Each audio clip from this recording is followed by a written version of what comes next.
Hello! Welcome to my stream. Let's get the scene switched over. There it is. Brilliant. Okay, let's minimize this and maximize this and get it going.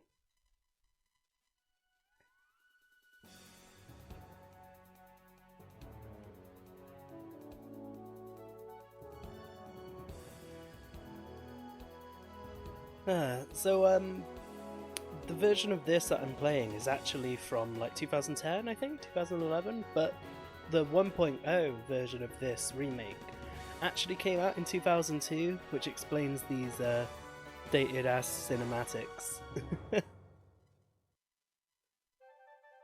But yeah. So let's get back to this. Last time we managed to get up to going underwater into the Sharky Kingdom to get King Neptune's trident, so let's go ahead and continue from there.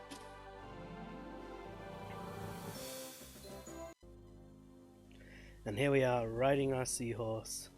Now before we carry on, let's see what we got. We've got a sword, hammer, our library card, the net. What's that? It appears to be an ordinary fence picket. Its pointed end reminds... Yeah, we found that. The yellow flower, feather, earrings, the brooch thing, a waterproof candle. It is a simple but carefully woven pendant of seagrass. A shiny opal dangles from it. So we got that as well. What's that, a ghost? It is a large sheet of cloth. Okay, not a ghost then. And what else do we have? We have, of course, our glowing bottle. It is a clear bottle. Inside, you see some glowing fish. They're bright and pretty. They're also pretty bright. Okay, announcer.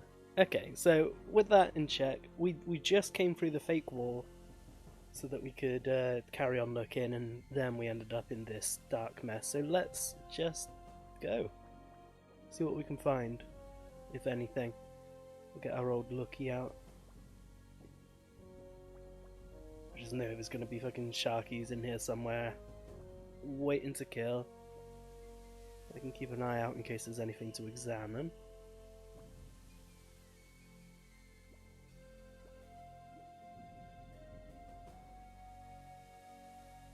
Hopefully there isn't any undersea dwarves waiting to steal from us.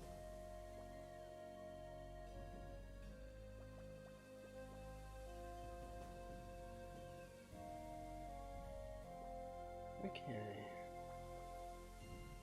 Oh, is that something? No. It's just a slightly discolored wall. Oh, that's something though. What's that? Is that a clam? A large opaque shell seemingly blocks a tunnel to the north. Whatever lies in that direction must be very important. Can we go past? No, we can't. Okay, so we've got to do something with this then. So what do we have on hand that we could do to deal with this? Maybe the hammer? The shell door remains sealed tightly. Maybe we can prise it open? I mean, we could use either the fence picket or the sword. Let's try the sword. Oh! You slide your blade through a small gap in the door and pull with all your might. It is difficult handling your weapon underwater, and you realize that combat will not be an option. So if it ever comes to that, you're in big trouble. So it's gonna come to combat. But As hey, you we open got the it. door, ample light floods into the underwater cave, and you are now able to make your way around without the glowing fish. Brilliant. Okay. Are we gonna get back onto our trusty mount there? Yeah, let's go. You remount the seahorse. Brilliant. Okay, so now let's save. First save of the day. We can call this one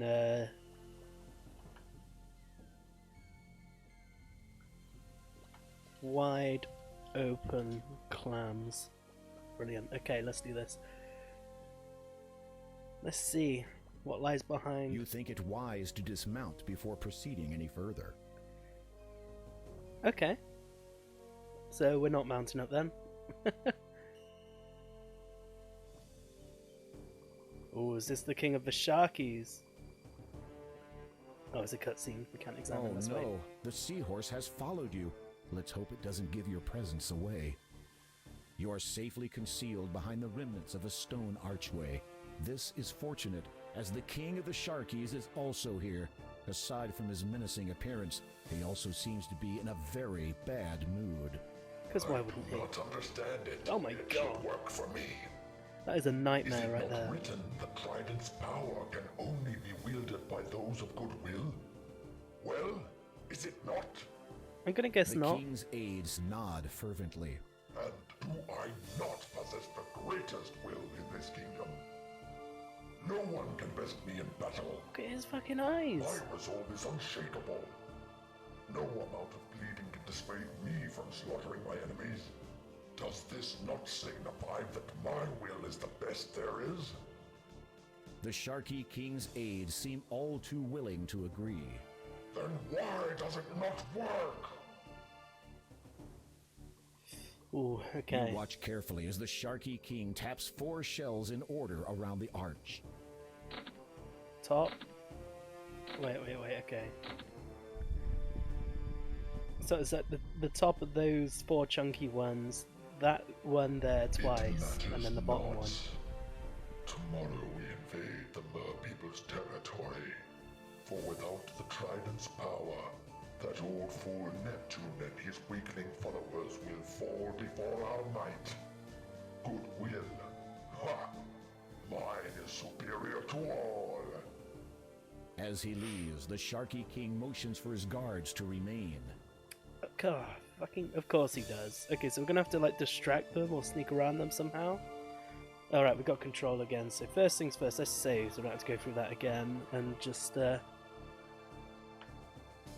sneaky Sharky, save that shit. And now let's work out what we can do. First of all, let's have a look at everything around us. 2 formidable Sharkies are guarding the treasury. The throne is not actually a seat, since the Sharky King would not sit in it as such. Oh, I just realized that this whole thing is inside a giant shark head. What's this The over here? ruins of once grand stone arches lie half submerged in the sand. So he's let his kingdom go to shit, or he stole this kingdom from something else. It Let's would look at seem this. that all attempts at decorating have had the sole aim of enticing the citizens to take up arms. There is a door on the right side of the throne room. Shells surround its arch, and the door is currently closed. This must be the Sharky King's treasury. Your trusty seahorse waits for you nearby. So, first things first, let's just see how we die.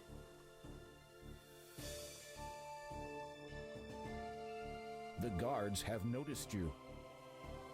Come on, give us a Did good you pun. expect to just float by unnoticed? There are some intelligent guards out there. Okay, no pun, but whatever. Okay, so we've examined everything, we've seen how we die, so now I guess, have we looked at this? The remains of human bones litter the throne room. Your stomach churns as you realize they probably belong to the crew of the sunken vessel that you searched earlier. Oh yeah, maybe so. So what can we do? Have we got anything we can throw? Maybe? Doesn't look like it. It looks like this is all spent as It is well. a clear, empty Yeah. bottle. Maybe we can throw the bottle then. Dink. No, I don't want to. There we go. Let's see if we can throw the bottle. I mean, we're underwater, so I'm not sure if it'll do any good, but let's try throwing This it. guard would not be interested in anything of yours except for your corpse. Maybe over here. You can't use that there. You can't. Okay, so I guess using that as a distraction is not going to work. Maybe we can just mount up. Having an idea, you approach your somewhat reluctant steed and slap him hard on the back. Oh. Okay, or that. Oh, this is our chance. This is our chance. Look at him go. The guards are momentarily distracted. Now is your chance. Okay.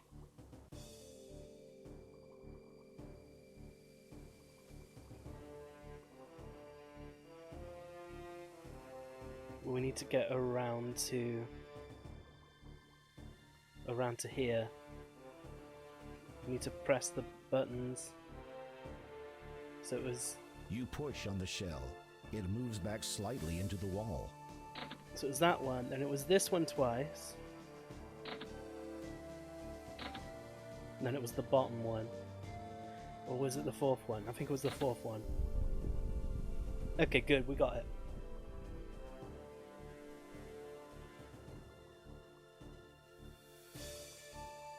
Let's have a quick look. The trident is rusty and corroded. It looks something like a pitchfork. Despite yourself, you cannot help but marvel at the treasure. It must have been collected or stolen over many years, and as such, there are coins and jewels originating from all over the world. Can we take any? The sight of all that treasure was too much a temptation for your greedy eyes. At least you didn't have to look at it for long. Okay, so being greedy leads to a swift death, so got that. Okay, so let's send our seahorse packing. We can go open the door, grab the trident, and get the hell Having out an of idea, you approach your somewhat reluctant steed and slap him hard on the... Come on, just do it faster. Here we go.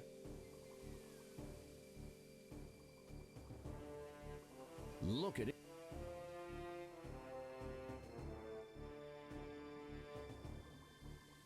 Okay, so now let's go over, pick up that trident, and get the hell out of here. Oh, I hope they're not going to chase me out there. Okay, You so we had push it on the right the shell. first time.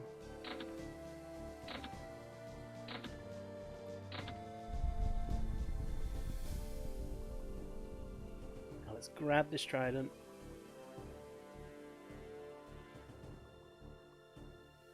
Without delay, you snatch up the trident before the guards return to their posts.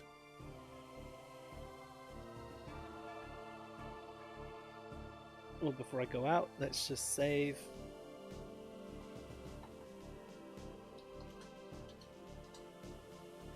It appears as if the guards are losing interest in the seahorse. You had better get out of here quickly. Oh, please, please, please.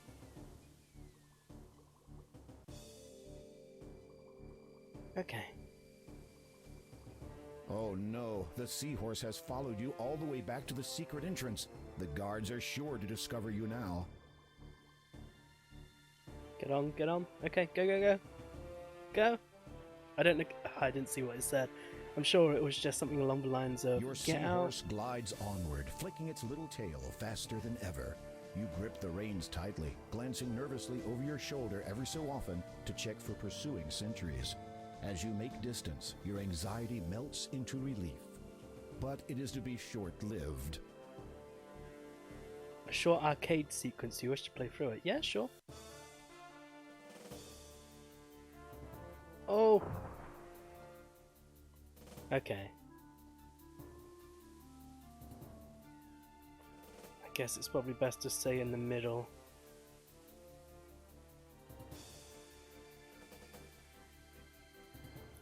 Yeah, let's just stay in the middle. Be nice and easy. It's good that it gives me the option to just skip this though, if I'm like not into this. Or if I'm just really bad at it, I guess. Ooh. Okay.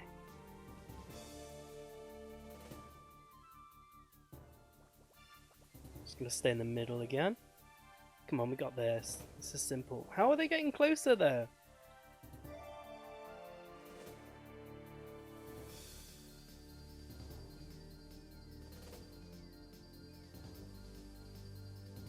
Finally, you see the light at the end of the tunnel. Oh, You okay, quickly I made make a it. dash for the exit. Well, that was easy. As you emerge, you realize you have only seconds before the guards come out after you. And even if you could outrun them, you're sure the commotion would attract the sentry's attention. Then you'd be in real trouble. So I gotta keep on moving Suddenly, you then. hear a strange voice in your head.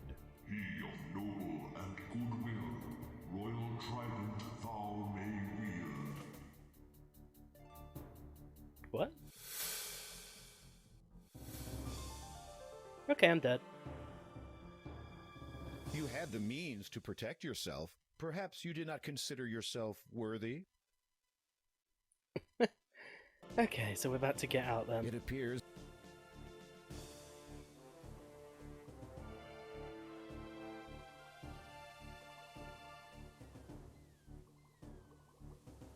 Oh no, Did I get points for doing the arcade section? Because if I did, I'll want to You do remount the seahorse. Your seahorse, but it is to be short. Looks like I did get points for doing it, so let's just do this real quick then. It was real simple.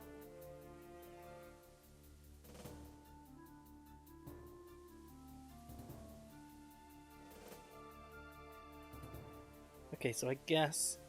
Can I save during this? I can. Okay, so I guess I just need to fucking run the second I gain control out on the other side. Because, I mean, I died real quick.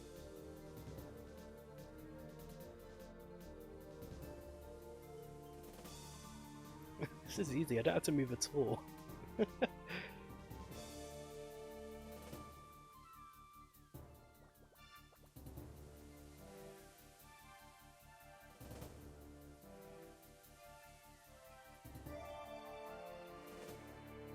Come on, give me something challenging.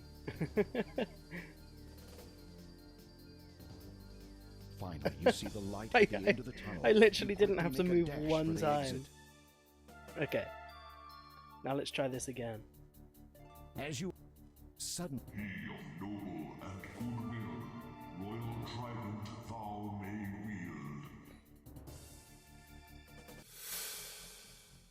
wield. Okay. So I guess that maybe means use the trident then.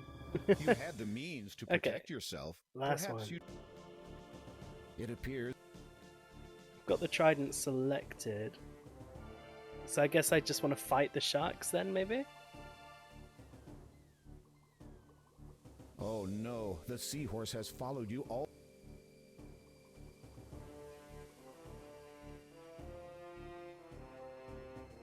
You remount the. Okay, now let's do that arcade section once again. Your seahorse, but I need to get my points. And by blitz through the arcade section, I of course mean stand here and do literally nothing until it says I win. Hands totally off the keyboard right now. Oh! I had to actually dodge this time, well. The challenge is incredible. The challenge is real. It's basically Dark Souls at this point.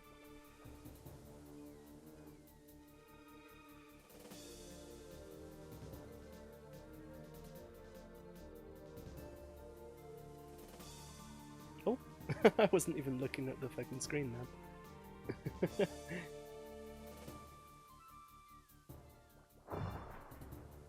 Oh, that one actually hit me.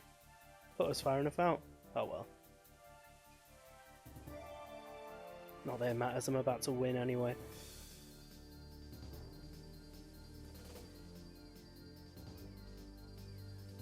finally you see the light at the end of the tunnel. You quickly make a dash for the exit. And there we go. As you emerge, you realize suddenly He of noble and goodwill, royal trident thou may wield. Okay, so I guess... you don't have time to defend yourself against both guards. Huh? Okay.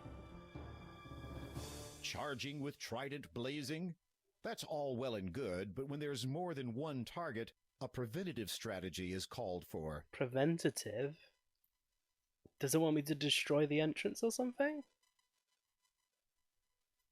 Okay, let's try clicking on the cave this It time then. appears I'm gonna try skipping the arcade section as well instead if I get the see if I still get the points. If not, I'll just have to reload and do that, but we'll see.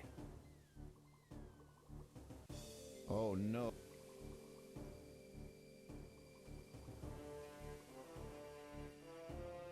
You remount the seahorse. Your seahorse but Yeah. Okay, I do not wish to play through it. you see a light at the end of the tunnel. You quickly make a dash for the exit. And it doesn't give me the points. As you emerge, you Goddamn it, I realize do you have to have play only it then. seconds before suddenly He of noble and goodwill, royal trident thou may wield. Okay, and just before I do that though, I'm just gonna try hitting the wall. you wonder what that did, if anything at all. Oh? Oh, that gave me a point as well. Oh. Okay. Well, fucking, I'm gonna have to reload anyway though because of that fucking arcade section. Gotta get them points. But now we know It what we're doing, appears so we can just blitz right through.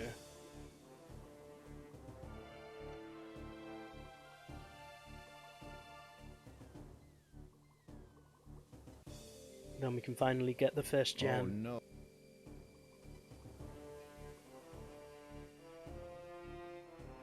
You remount the seahorse. Your seahorse glides onward, flicking its butt. Yes, I do wish to. I want to get those points. It's 3 whole points riding on this, you know?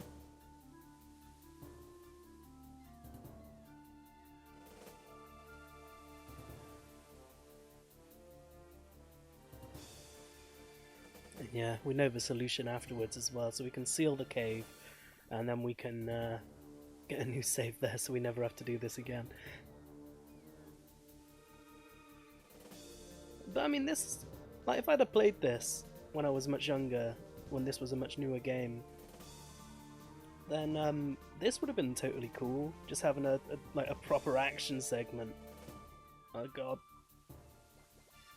my mouse is dying, and it needs to not be dying by the time we get out of here as well. I need to plug it in. This is how the challenge is real. Okay, now's my opportunity. Quick, quick, quick. Finally, you see Oh, the light at just the in end of time, the okay. tunnel. You quickly make a dash for the exit. Okay, now As you it's... emerge, you Yeah. suddenly Yeah. And goodwill, royal trident thou may wield.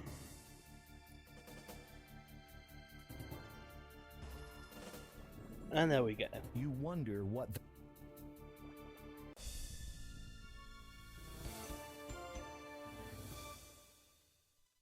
Oh. Okay. New save. Get out becomes got out. There we go. Now we need to escape properly. I guess we don't have to worry about the Sharky patrols anymore because we've got this trident. It said it's good against one but not multiple, right? But even still, I'm going to try and dodge them just so it's easier. I think we want to just get like as northeast as we can get, basically. That was where we came in. I think there's a Sharky either to the east or the north of us, so let's find out.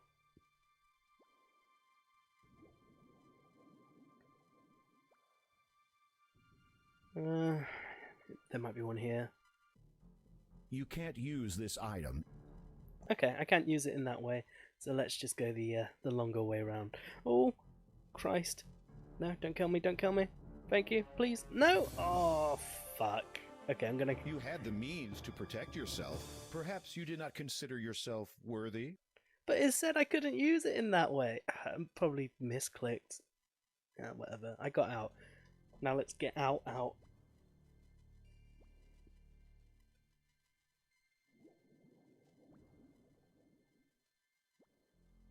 Okay, so let's just go all the way east and see if we can take down that Sharky with the trident if I click on it properly. Then if not, then we'll just have to take a winding route back out. Oh! Okay, there we go. It works. I just need to aim better. It seems like they're randomly placed though, because there wasn't a Sharky there before, was there? Maybe there was.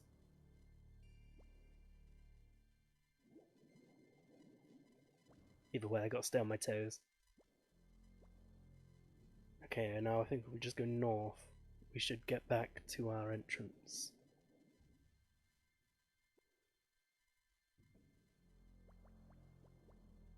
Yeah, I think this is where we came in, so let's just try and leave. The trident guides you back Yeah. to Neptune's realm. Oh yeah, that was all the trident. Definitely not me remembering where to go.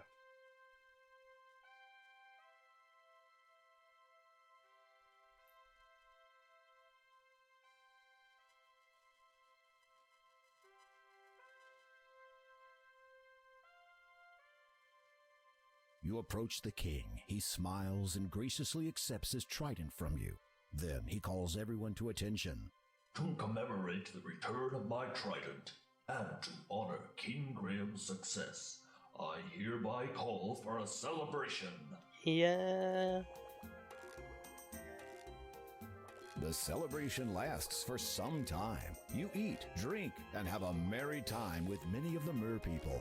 After a few hours, the festivities wind down, and you finally have a chance to speak with Neptune alone. Is this where we get our what was it, herb? Orb? Or The gem? gems of nature represent the 3 stages of life. Water gives birth to life, and thus what I have given you is the first of 3.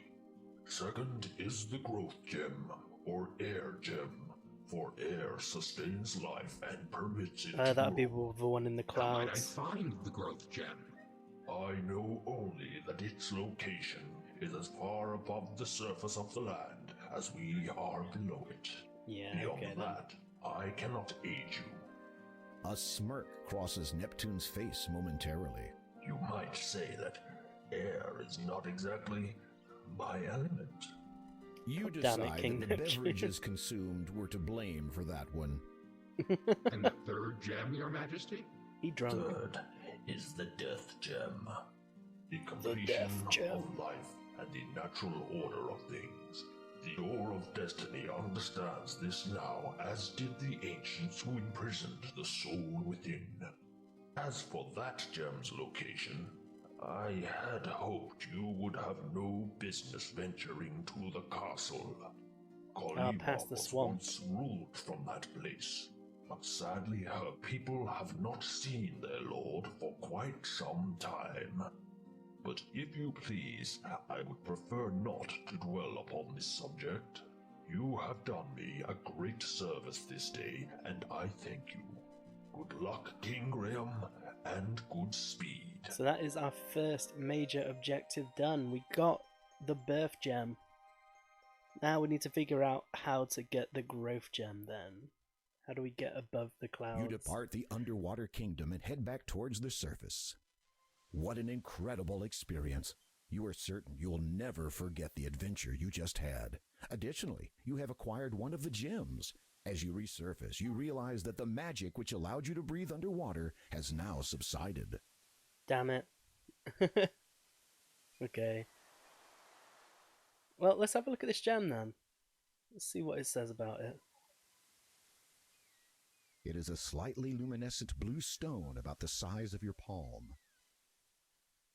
Okay, cool. I was expecting something a bit more mystical, but whatever. We got it. So I can save this as got out. Because we're out now. We're not just out. But, I mean, that leaves the lingering question of what do I do next?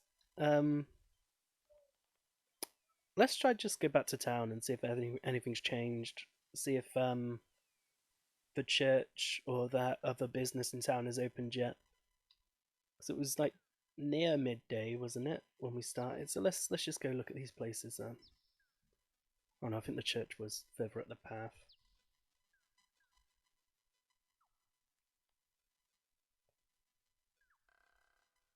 And then if we don't get any leads from there, then I have no idea what to do next. I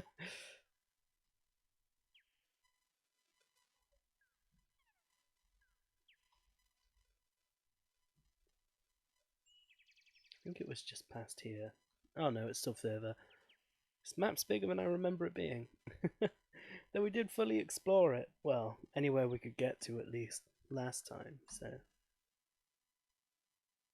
Yeah, the church should be here. We can try knocking on the door this time then.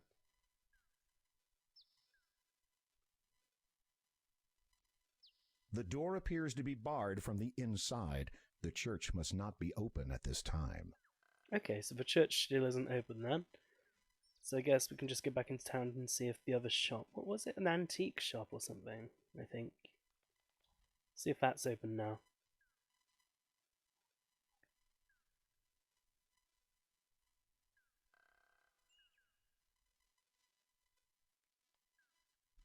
This long-ass fucking map transition there. Come on. It's worse than Virtue's Last Reward. Okay, let's just get going then. Is our dude still here? Let's talk to the bush. The haystack, or rather whoever or whatever is inside it, is no longer responsive to your inquiries. Damn it. Okay, well, he can carry on sneezing inside then. Let's have a look at this then. Oh, it's open now. Brilliant. Okay. Then let's have a look around and talk. You are inside a cute little antique shop. Old furniture and knickknacks clutter the place. Against the wall, a low bench displays an assortment of items. You are inside. It's a weather vane with the obligatory depiction of a rooster. A well-crafted lute awaits the anxious buyer. A rather modern timepiece lies cluttered among an assortment of other bits and pieces. A stack of plain-covered books gathers dust on the shelf. You are Anything inside interesting? There are some vases on display in this antique shop. Vases, okay. Alright, let's talk to this The little proprietor. old lady is tiny, with twinkling blue eyes. Her white hair is done up in a neat bun on top of her head. She appears at first to be in her 60s. Then you notice the sheer quantity of makeup plastered on her face, and decide that she may well be older than that. Well, let's go talk to her then. Good afternoon. What can I do for you, dear? Hello. Do you sell anything that would aid in ascent of a mountain? Unfortunately, I do not sell climbing equipment, or anything of that sort. This is really a specialist store. Oh, However, I do have an item which you might find useful. This lamp A is genie said lamp. to contain a genie. Yeah. Never tried it myself, of course. I do not believe in using magic to solve my problems. Nature has made us as we are, and we should be glad of that. uh-huh. How much for the lamp? Calm The down, old dear. lady hesitates. You sense she wants more from you than your money. You hope it is not anything that you will regret. Well, seeing as how you are a man who seems adept at taking care of himself, perhaps you could do a small favor for me? Somehow, you knew she was going to say that. Of course I she once was. owned a beautiful nightingale, quite rare around here. But the sentimental value far outweighs its monetary worth. That foul old witch Hagatha has stolen it from me, probably to use in some concoction or another. So we gotta go to the Her cave. nose screws up in disgust. So, if you could be a sweetie and retrieve it for me, I will trade you. The lamp for the bird. Agreed? Well, I will see what I can do. Do be careful. If Hagatha should spot you out of her good eye, then you'll be in for it. So we gotta stay on her bad eye side? I don't know, let's carry on talking, see if there's anything You new. have nothing more to say at this time. Okay, so let's see if we can... You know better than to poke around inside a lady's private domain, or in this case, a woman's private domain. Wow. Rude. While we're here, let's see if there's any more books or anything from the library before we press on.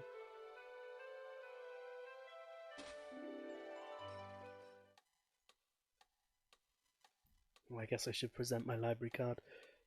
Yes? Could you recommend another good book? Oh, okay.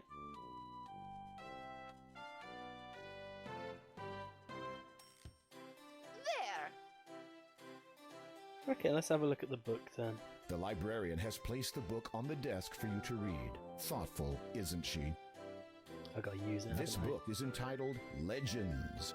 Browsing through it, you notice an interesting excerpt.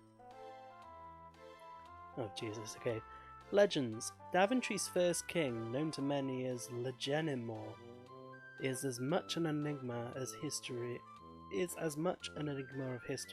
as he is woven into the fabric of legend itself.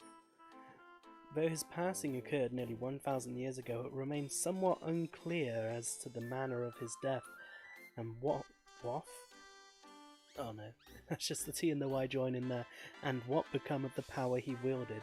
Historians do know that Legenimor was a powerful magician, or a wizard, as he might be called nowadays.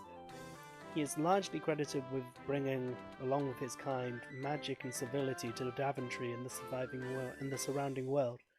According to legend, during what was arguably the bloodiest war Daventry has ever seen, Legenimor sought to commit his awesome power to the cosmos. It is believed that he blamed himself for the extent of the Grand War. In particular, the magic had been used to exacerbate the death toll. He therefore chose to render himself immortal, an action that would prove to be his last. However, legend would also suggest that his power may be attainable, if only one were to perceive and understand how and when. This is evidenced by a parchment located just a few centuries ago and dated 30 years after the first king's death. Oh Jesus, there's still more. If seeketh the power of Legenimor, thou shalt be well appraised. It will not be an easy task, from the path thou may be swayed. For in great Daventry lies the means for which it may be found, belonging to one who rules the land by one who wears the crown. From this circle nature springs, from royal forts thus stone, though woe betide the unjust thief who claims it for his own. In this great land 'tis known to rest the corpse of Legenimor, who died defending his home turf in the longest fiercest war. His great mistake which sealed his fate, he cast his magic aside, up high into heavens which forever stretches wide. But the search may be rewarding for the seeker of this power, as its apex soon approaches when cometh the darkest hour. Hark! Spy sun and moon and planets, as all of them align. The one prepared for the ascension will surely see the sign. Power thus can be granted to just one from this great tool. If one be thee, then thou shalt be the everlasting jewel. Okay, so when the planets all align then, since I'm the king, I can get it if I finish this quest, I guess? I don't know. The first king's brother, Morgailen, was also presumed killed in the Grand War. Legenimor's royal first knight and successor, Grantiver, I don't know, ruled over the realm for nearly 50 years. He sired a number of children who either remained to guarantee the continuation of the royal bloodline or set forth to build kingdoms of their own. Thank you. Yes? Could you recommend Another good one? book? Okay, well I guess this information's important, so we should do this. There! Okay, let's use this book. This as well, book then. is entitled Power, Politics, and Pulpits. Browsing through it, you notice an interesting excerpt. Oh my god. In many lands, the church and state have long shared a mutual distrust of one another. While the state is responsible for the wealth and security of the realm, the church is concerned for the moral standing of the population. It is said that when one intrudes upon the domain of the other, discord is inevitable, as opposed to teamspeak or mumble. In no other place has this been more unpleasant than Kalima. The feud between the two institutions there dates back many decades. In the days of the late Count Craystrom?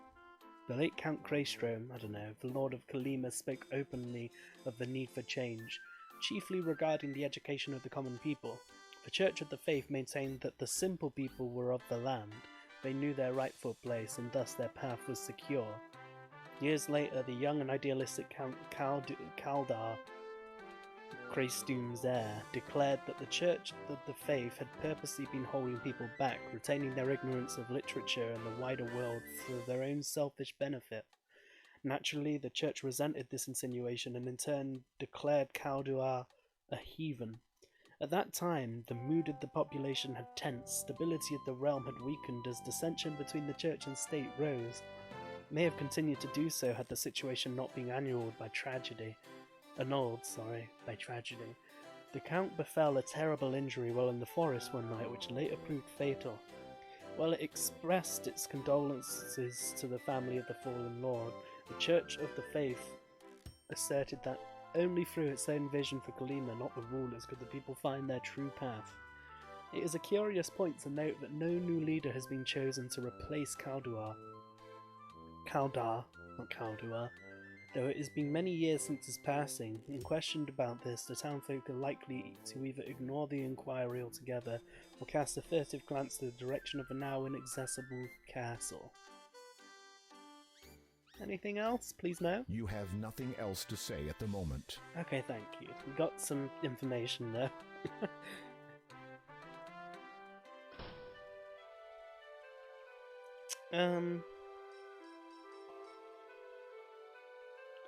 So I guess we need to go to Hagatha's cave then.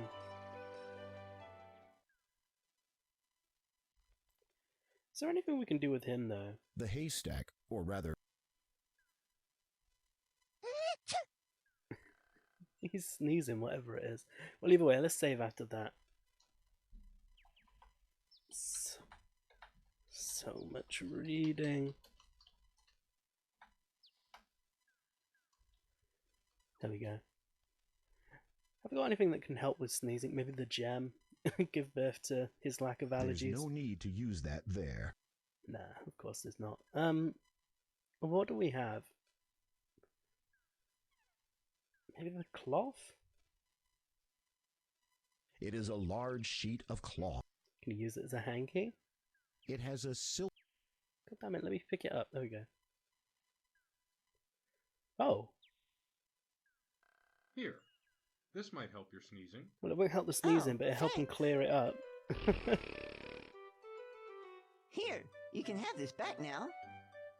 You retrieve the partially used cloth from the haystack. Feel Brilliant. better? Yeah, it's so good to be able to Okay, that did nothing then. Oh, wait. Is that a needle? A shiny silver needle lays on the ground near the haystack. Well, let's take that then. You take the silver needle. Can I give it to him? I'm going to save before I try. Because didn't he say he was looking for a needle?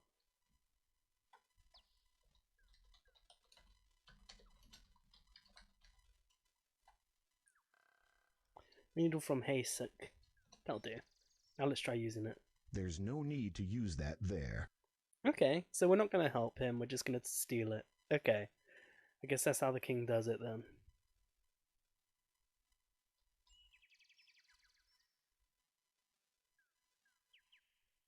Okay, so now we need to go to Hagatha's cave then and work out how to get past. Hopefully Batman isn't there doing donuts this time. Okay, so let's just go then.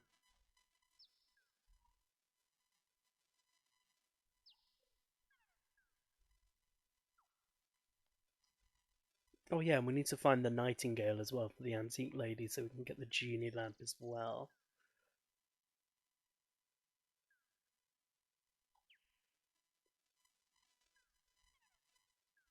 Okay, how do we get to the cave? I think it's just west from the path here, and then we just work our way around. I think if I follow that path up there, it'll take us round to the pumpkin patch. Let's just go this way. Yeah, okay, there it is. There's the cave. And let's save out here, so we don't die whilst trying to work out how to get in. Cave time! Okay, so, first things first, let's just walk in and die and see if it gives us any hint.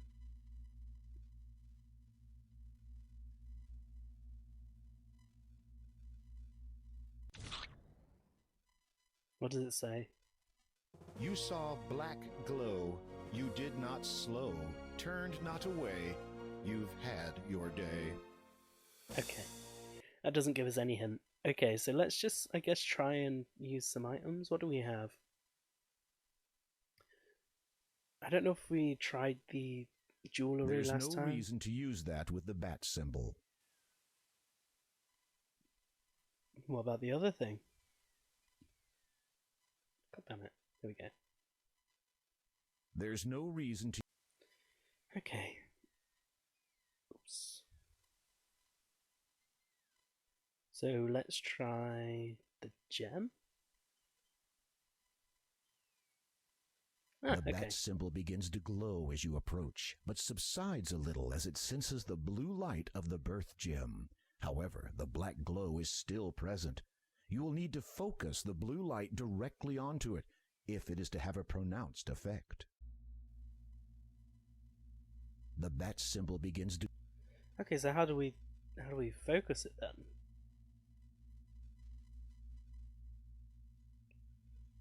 Can we do any... This thing had a glowing thing inside as well. Let's see if we can get that out.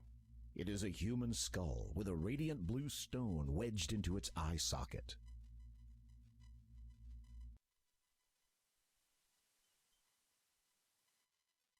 As you face the skull towards the image of the What the bat fuck? above the cave, you notice that its wing has faded slightly.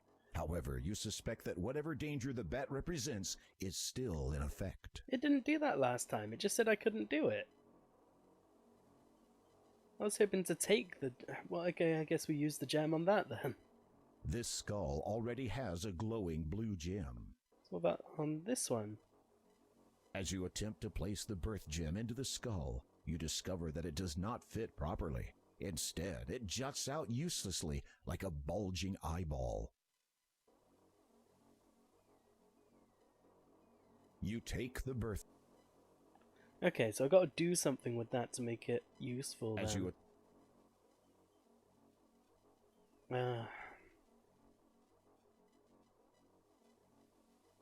Can I tie it in with the cloth? That has no effect on the skull. No, I didn't think it would. Can I hammer it in? Yes, I can. Okay. You gently tap the birth gem with the mallet, hoping not to break it. It budges only slightly. You give it a harder hit.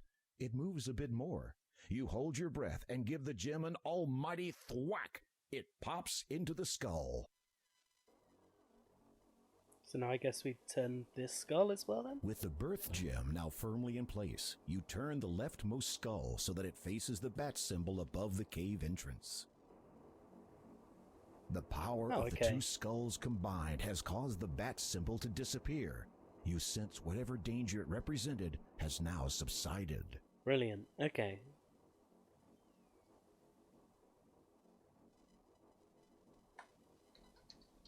Batman is dead. Brilliant. So let's go in the cave then and find out what to do. If it will let me. As you enter, you are almost overwhelmed by the foul stench which molests your nostrils. Do I It have is to push her obviously in coming again? from whatever Hagatha is cooking in that large cauldron of hers. There are some things of interest on the other side of the cave, but you have no means of crossing over there safely at this time. A caged nightingale sits on the floor near the northern cave wall. The light from outside barely penetrates the interior of this cave. So long as you keep your distance, Hagatha shouldn't notice you. Okay. I'm just gonna get this pause menu up so I can think. So I see the bird at the back. So that's obviously what we need to be doing.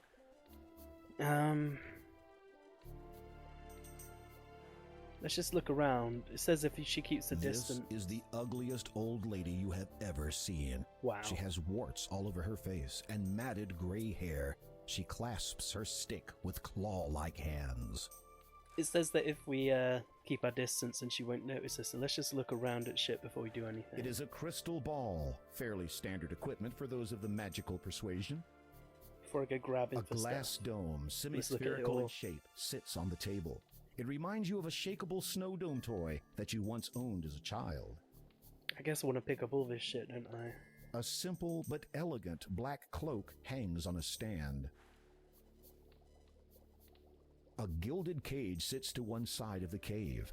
A beautiful nightingale flits nervously inside. The Yeah. cage is locked and chained securely to the wall. You hear Agatha begin a chant of some kind while stirring her brew. The fluid of blood with bone and flesh. You need to get closer. Twill make my complexion Being as young quiet as a and mouse, you fresh. slide your hand inside the cloak to discover a deep pocket. Amongst sticky and disgusting spell ingredients, you find a tiny silver key and a peculiar golden ring-shaped device. I guess the key is probably for this then?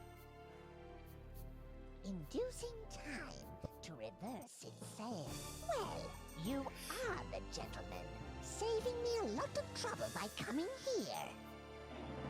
Hello? Oh no, I guess I can't get the crystal ball then. Oh damn. You wandered into the witch's lair, and where you stood gave not a care. She soon saw you, a smile she gave. Your flesh, your blood, your bones she craved. Yeah, that she did. Okay, so let's just go back inside. We need to grab the shit from the cloak and then I guess leave? Because it looks like we can't go anywhere else. As you enter, the light from... So let's just... Actually, let's just try going for this. Uh-oh, Agatha has seen you. Yeah, so if I just go south, Well, you are the she just gentleman, destroys me. saving me a So lot of trouble by coming here. I just want to grab the shit from the cloak then I guess and then just leave? Or wait and see what happens when she finishes casting the spell? You wandered into the witch's lair, and where you stood... Let's just see how it goes. Come on, let me in. There we go. At the light... Okay, so let's grab this. Sneaky, sneaky. Being as quiet as a mouse, you slide your hand inside the cloak to discover a deep pocket amongst sticky and...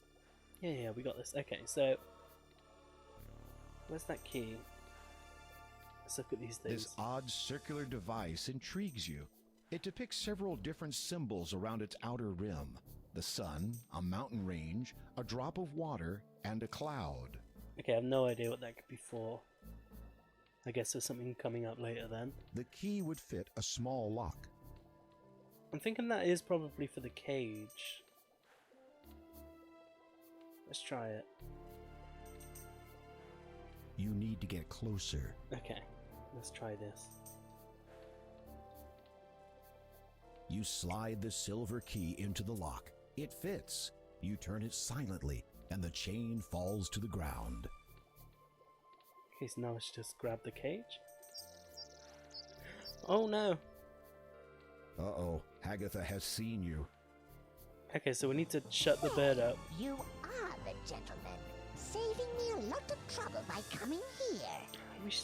How do we shut the bird up though?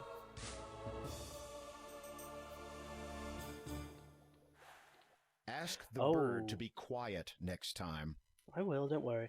I know what we can do. We used to have a budgie, and whenever he was being really loud and noisy, we put a towel over the cage so it would go to sleep. And what do we have? We have a cloth. So, let's try that. Let's get back in. We'll grab the shit, unlock the cage, put the cloth over it if we can. And then if not, I don't know. I guess we need something else. Being is... Yeah, okay. So let me grab the key.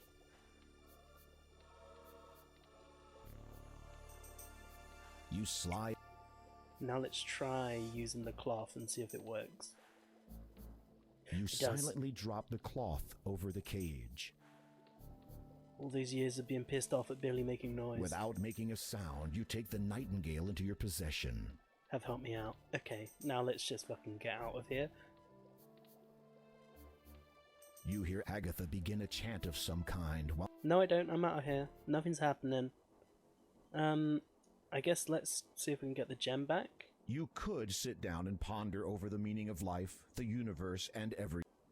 I'm trying to grab the gem. You cannot remove the birth gem while the blue light is streaming from it. If you want to...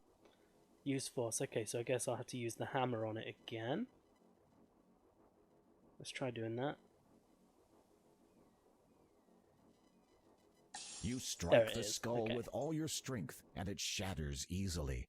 The birth gem clatters to the ground, along with a multitude of bone fragments. Brilliant.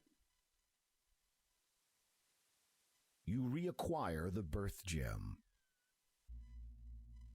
So now we got everything back. So yeah, let's go deliver the bird then to the antique lady and get that lamp.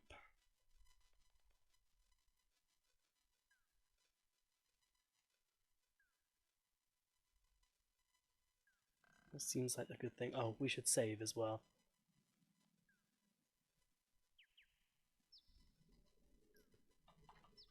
Got Tweety. There we go.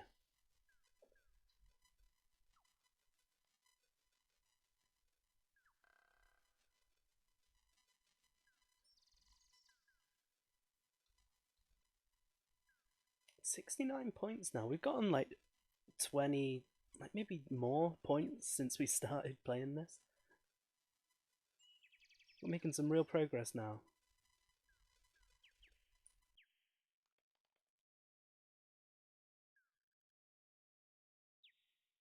Like by the end of the session tonight, I want to have at least gotten the second gem and have made progress towards getting the last one.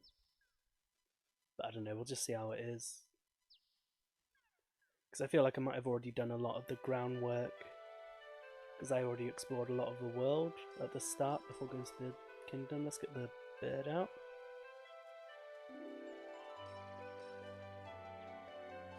And hand this shit back in.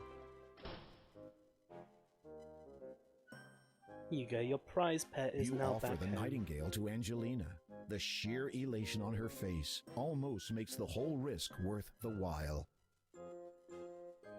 She snatches it from you and proceeds to fuss over the bird. You wait for a moment, but it seems she no longer notices you. What about my... If you don't mind, about the lamp you promised me in trade for the nightingale? The shopkeeper looks up at you vaguely. She gradually remembers that there is another being in her world. Aw, she just loves her bird. Oh, yes, take it. You'll have no beginning of use with it. Don't you mean no end of use? Of course. Whatever you say, dear. She's just saying it's useless. You hear though. Angelina muttering cheerfully to herself as she exits. Finally, I have the final ingredient for that marvelous youth potion. Wow. I'm going to beat you to the punch, my dear Hagatha. Serves you right for hoarding this sweet, juicy thing to yourself. You feel a nauseous tinge in your stomach. Well, at least the lamp is now yours. Oh, poor Tweety.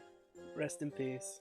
But hey, we got a The only lamp. thing that's meant to go on there, I'm trying to take the lamp. There we go. you take the old lamp. Let's have a look at that then. What do they have to say about the lamp? The oil lamp is fashioned of brass and has been tarnished. There's a spout at one end and a round handle at the other. The lamp is empty inside. Alright, well, let's rub this lamp then. Because, you know, it is a genie lamp. You rub the lamp and wait expectantly, but nothing happens. You're about to give it another try when a small puff of smoke appears at the end of the spout. It clears, revealing a note. As you remove it, the lamp note. disappears. You read the scroll. To the unlucky fool who bought this lamp, as you may have gathered, this lamp no longer contains a fabulous genie, as my former master, praise him and his greatness, has released me with his final wish. Oh, is this, Aladdin's genie then? However, as a consolation, please be advised of the following. The shopkeeper is not to be trusted. She dabbles in the black arts and keeps rather distasteful company. Now these words reveal what lies beneath, and may your findings lead you to a higher position in life. So hard like a stone and white like the snow, stands silent the man who guards what's below. May you forever know the beauty of freedom. Signed, Nibor Simar Will. What? What a name. Okay. Wait. Nibor Simar Will. Robin Williams backwards. Yeah, that's Aladdin's genie then. Okay, now what the fuck do we do there? We just exhausted all our new leads. We got a note saying... Well, first of all, let's have another look at this note. See if we can decipher what that passage meant. It's the scroll you found. You read the... There it is, okay. Hard like a stone and white like the snow stands silent the man who guards what's below. Yeah, it is C. Robin Williams. Almost.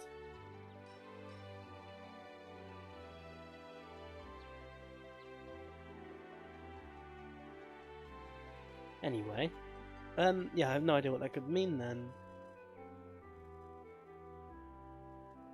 Unless it's got something to do with the shop itself.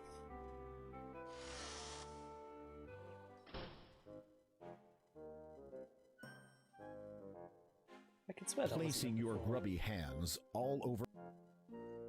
Was that light there you before? are inside a cute... Oh, it must have been, I just didn't notice it. Ah, dragonfire! Oh, no, wait. It's just a mounted dragon head. Whew. Can we do anything with that? 'Tis a tad too big to fit in any of your pockets. Now just carry that bad boy around. There are no cartridges here to retrieve. Apparently, this interesting-looking item is a Model DX cartridge retrieval unit. Quite a useful little device.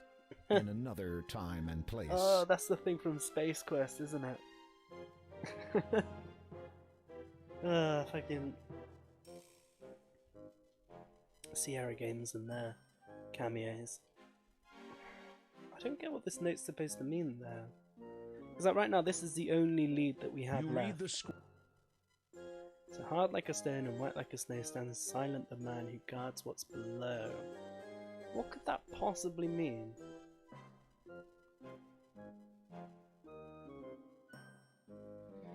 Huh. You are inside. Can I go back there now? You heard Angelina lock the door after she went through it. Place. Maybe the statue? Upon closer examination, you discover that the statue hides a small latch. You flip the latch and watch in amazement as a trap door opens up from the floor. Okay, there we go. You close the trap door behind you. No, I want to save before we go in here. So let's save this as Spoopy Basement. Is it Ment or Munt? I think it's Mant. Whatever. Doesn't matter. Let's have a look around. You see a letter on the desk. There is a soft pile of down and dust. A tangled mass of jewelry and chains have been dumped into boxes and pushed up against the back wall. Several barrels are stored in this underground room.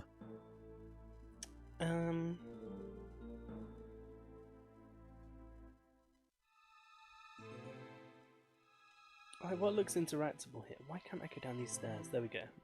So obviously the note is a thing. Maybe the treasure's a thing as well. What's this? The down is dirty, and you've had quite enough of dust from when the castle cleaners went on strike. What about this? Was it a roller carpet? You see a colorful rolled-up carpet. A tangled... Okay, well first things first, let's grab this note. You read the letter sitting on the desk. Oh, Jesus. Angelina, once again I put to you an invitation to join our illustrious community.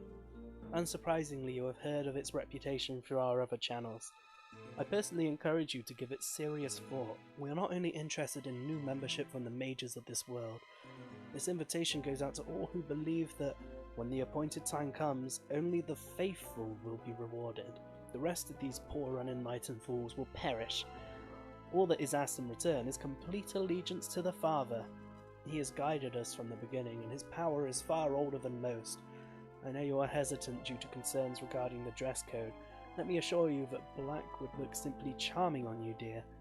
My gratitude goes out to you for flattering assertion. Wait, my gratitude goes out to you for your flattering assertion that I would make a fine ruler of Kolyma. What a shame that the former ruler has lost all interest in this homeland. I cannot blame him, however. The change struck him quite hard. To answer your earlier question, yes, I have acquired a nightingale. They are most uncommon in this region, and yes, I am quite sure that it is the final ingredient required to complete my youth potion. As much as I would like to share it with you, I am afraid that a single nightingale will provide only enough solution for one person. In any event, I shall, of course, pay you a visit the moment the youth potion takes effect. H, says from Hagatha then. Now what's this, where was it, about the father with the old powers? Is that to do with the library book that we read before?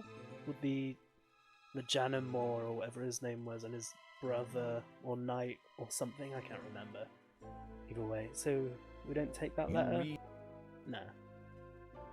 Okay, well let's try taking the treasure. You have neither the time nor the patience to go about untangling all of this jewelry. Then the rolled up carpet. Okay, well, that's something we can take then. As you pick up the carpet, you notice a small label which reads, Property of Al Den. There might be a faded letter or two in there, but you cannot be sure. Good old Al. Above you, from the back room, you discern Angelina's voice. I did it! I did it! The youth potion is finally finished. All I need to do now is drink it. Angelina, show yourself, you scurvy wench. Agatha? My dear! What an unexpected surprise! Oh, it's all kicking off now. Fool with me. I know you stole it. Stole? Really? I do not know. Silence. For your lies and deceit, there can be only one consequence. No, please. I can explain. I said silence. Oh, and one more thing. She dead. Your invitation to join us is revoked. What is Damn, this? sunglasses. Ah, the youth potion at last. Oh no. Drat. Now what was that spell for removing floorboards? Curses. I shall have to go back and look it up. Instead of just coming downstairs. Oh, she doesn't see the trap door, obviously, does she? Okay, well, let's see if we can grab that then. You fish around in the pile of down and successfully retrieve the youth potion. Drink it. Curious as to whether the youth potion lives up to its name, you drink every last drop of the blue liquid. I probably should have saved before doing that because, yeah. Planning to start your life over? Unfortunately, your fair maiden won't be around by the time you become interested in women again. Babality. God damn it. Well, let's just click on this so we can have the information. There we go. And then what else? I just grabbed this, didn't I? And then we're back where we were. As you pick up the carpet, above you. I did it! Now we just wait for this commotion to end The then. youth potion is finally finished. All I need to do now is drink it. Angelina, show yourself, you scurvy wench. Agatha? My dear! What an unexpected surprise! Don't you play the fool with me. I know you stole it. Stole? Really? I do not know. Silence. For your lies and deceit, there can be only one consequence. Hurry up, let me grab it so I can leave. I can explain. I said silence. Oh, and one more thing. Your invitation to join us is revoked. What is this? Ah, the youth potion at last. Oh no. Drat. Now what was that spell for removing floorboards? Curses. I shall have to go back and look it up.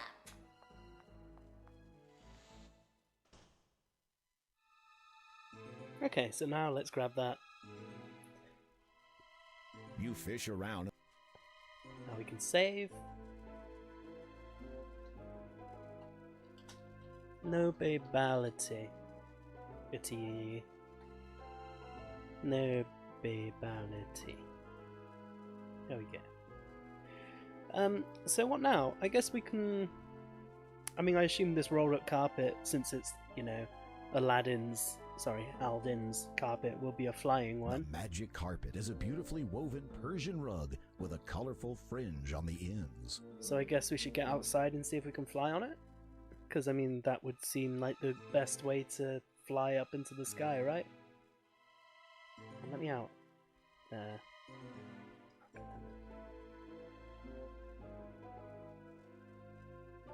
There we go. Cautiously, you open the trapdoor ever so slightly and peer into the room above. Hagatha is nowhere to be seen. You make your exit from the basement. Cool. Cool. Can we go back here now, then? You have no desire. Apparently I don't want to. Okay. No.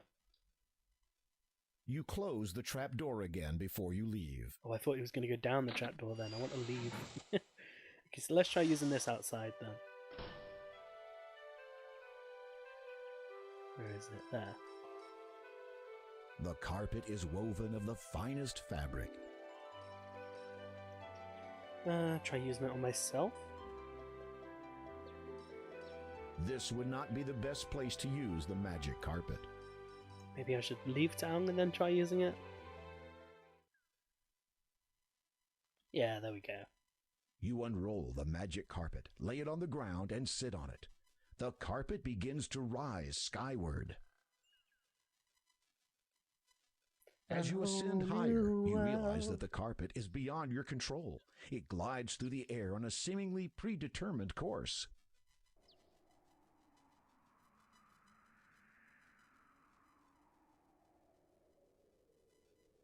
Okay, let's have a look around then. There are a few pine and fir trees on this mountaintop.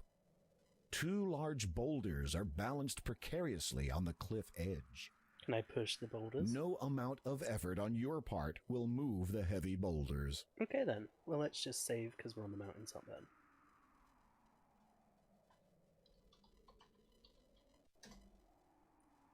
And now let's have a look around. Oh! I hope I'm not going to have to jump for a bird or some shit again like before. A snake. Let's see how this is going to kill us then. Hey, Snakey. The snake lashes out, striking with precision. Its lethal venom kills you instantly. Damn. Your history. God damn it, Sierra. Okay. So I guess we've got to do something about that snake. I do have my sword. But I think before we try messing around with the snake, we can just have a look around and see what there is. Oh! You have just discovered the gravity of your situation. So that's just the side of the mountain. So, okay. I guess we just need our sword then.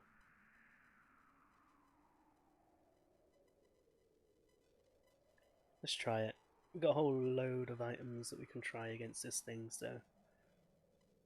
let's just hack at it. You could simply kill the snake, but something about its presence up here is a little strange. Can I talk to it? Is it a talking snake? The snake only communicates in hisses. Okay, then, huh. Can I splat its head? You could simply kill... No, it doesn't want me to kill it. It wants me to do something else with it. So what do I have? Maybe one of these, like, jewelry pieces? Maybe I could show it the birth gem? The snake does not... No. What about the weird fucking mysterious circle thing?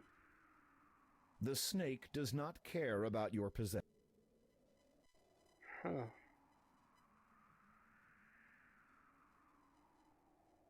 The snake doesn't care about my possessions, but I need to use one of my possessions to get him out the way, right? The snake... Oh, well this one works. Oh, we're hypnotizing You dangle it. the shimmering opal in front of the snake. It soon falls hypnotized in typical snake fashion. I probably could have thought about that if I took a step back. But I mean, whatever, I found the right thing. Let's have a look at it. The snake is presently hypnotized. Cool. Then let's leave him to it. Ooh, what's this? It's too dark. You can't see down there. put our hand in there. You reach into the cavity and feel around. What is this? You've discovered a button hidden inside the rock. You press it and wait to see what happens next.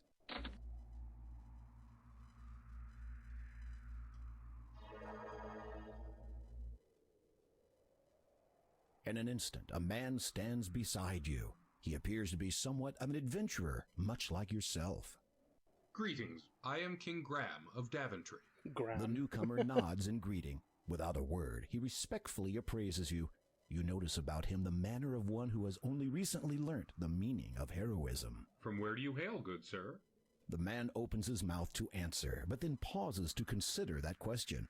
Evidently deciding that irrelevant exposition would serve neither party, he casually gestures to the hole in the rock behind you. Might I inquire something of your identity? After a brief search of his own person, the man pulls out a scroll card and hands it to you. You unroll it, and it reads, "Having fulfilled the requirements in accordance with the statutes of the famous Adventurers Correspondence School, the bearer is a qualified would-be hero." The man also shows you a medallion. Upon it are the words, "Hero of Spielberg." You reverently return the scroll to the man. You don't say much, do you? With a sigh of resignation, the man shakes his head silently. Surely you might speak to me of your adventures. The man becomes quite enthused about the prospect of relating his most recent adventure to you. Just as he is about to speak, however, you notice something on the ground that the man must have dropped. You retrieve the paper. It appears to be a scroll. Upon it is some writing. Disclaimer, you have just witnessed a rather shameless plug for the remake of Quest for Glory 2 Trial by Fire by the entities of AGD Interactive. Available now. Okay. As you read the writing, the words are ingrained in your mind. The scroll disappears. It's just Sierra being Sierra, and then I guess AGD turning it into their next thing. Cool. I was going to say, I thought he kind of looked like the dude from Space Quest, but apparently not. I did notice that game on their website there.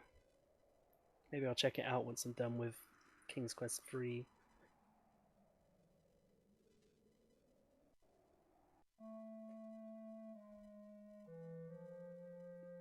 Okay.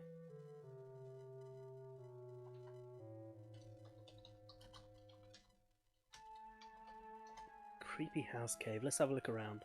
The cave is adorned with the most beautiful coverings you've ever seen. The material sparkles in the light from outside the cave. There's almost something unreal about this brilliant decor. An ancient book lies open on the workbench. Though its pages are torn and faded, the cover is still a bright blood red. So that's what we want then, isn't it? A collection of books are stacked side by side on a nearby shelf. Most of the titles are written in a mysterious language that you don't understand, so you suspect that they are about magic. Some incredibly valuable furniture has been placed here. You wonder how it is protected against the elements, as there are no obvious means of sealing the cave. You have better things to do than to try out the furniture. Hey, maybe I wanted a nice sit down. Well, anyway, let's have a look at this book then. You flip through the book entitled Ye Old Book of Enchantments, Causes and Cures.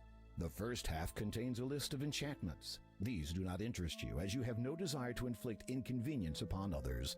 However, the Cures section does capture your curiosity. While browsing, you spy a promising paragraph. Ye Old Book of Enchantments, Causes and Cures. While casting enchantments upon others may provide you with many daily hours of fun, do not ignore the danger that a miscast spell may have upon your own person. For this reason, you should prepare a simple item which you can protect yourself against the effects of an enchantment, as well as providing a means for reversing said spell should it be deemed necessary. Only the power of the Emerald can properly dispel an enchantment. Is that the brooch thing that we got? Okay. And thus the steps to create one are as follows. Firstly, heat a blue mineral on yellow vegetable. A plant is an acceptable alternative, so we got a yellow flower as well then. Together until they coagulate into a greenish liquid. Stir the mixture with a white feather, which we also have. Drop into this a perfectly clear crystal and recite. Heed now these words. Crystal perfect, green is thy hue, restore correct, guard well my form, preserve, protect. You will now have the means to safeguard yourself should your enchantments ever get out of hand. To restore that which is under the effect of an enchantment, simply allow a strong light to pass through your emerald at the subject, then behold the restoration. Okay, so what did we have to do? So we got a heater blue mineral and a plant together, so I guess one of my things. Then stir with a white feather and drop into a clear crystal. Okay, so let's look at my items. We've got, I guess that'll be the blue mineral that we want, and that'll be the clear crystal. Then obviously that is our yellow plant. So let's see, how do we do this? This long staff looks magical in nature. Let's grab that then. That'll probably be a fire spell or something, right? Enchanter's staffs are very powerful objects. You dare not touch Okay, this or one, for fear of the consequences you may bring upon yourself.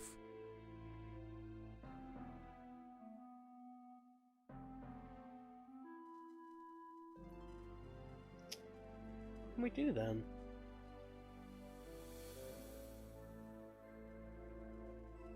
The center stone is smooth to the touch. The brooch has an enormous sapphire encircled by 2 rows I of know, it glittering wanted an emerald, diamonds. didn't it? The diamond and sapphire earrings are very delicate. Each earring has a large sapphire.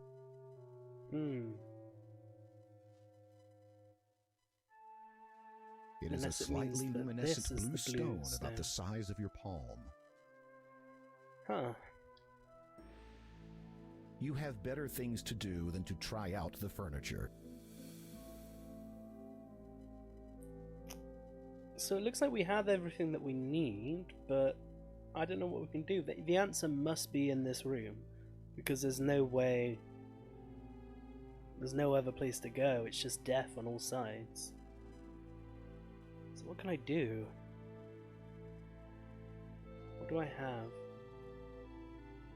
Maybe this thing? This odd circular device intrigues you. It depicts several different symbols around its outer rim. The sun, a mountain range, a drop of water, and a cloud. Who knows?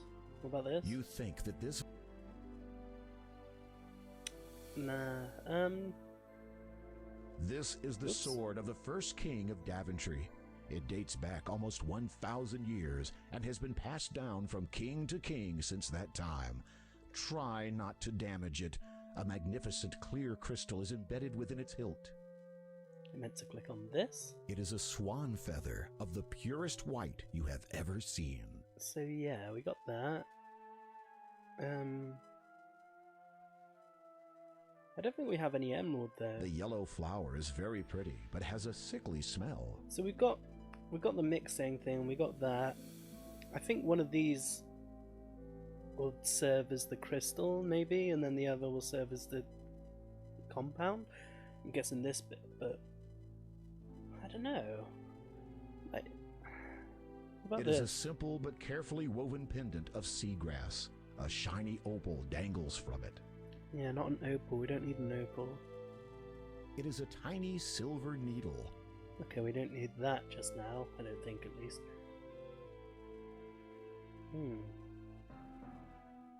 I mean, it did say that there was a... It did say that there was a thing, a crystal on the sword. This is the sword of the first king of Daventry. Try not to It dates damage back- it. That sounds like telling me to damage it, to be fair. So let's see if we can, like, hammer it off. You managed to dislodge the crystal that had been set within the hilt of the sword almost a millennium Well, there we go, ago. then. You feel a tinge of guilt and wonder what all the past monarchs of Daventry would say if they saw you damaging ancient crown property. And now we have this. This item cannot be used. I want to look at it. There we go. The stunning clear stone used to belong to your ancient sword. So I'm guessing I need to use that as the crystal then, and maybe these things are just the ingredient? I don't even know. But, like, now what do? We got this. Is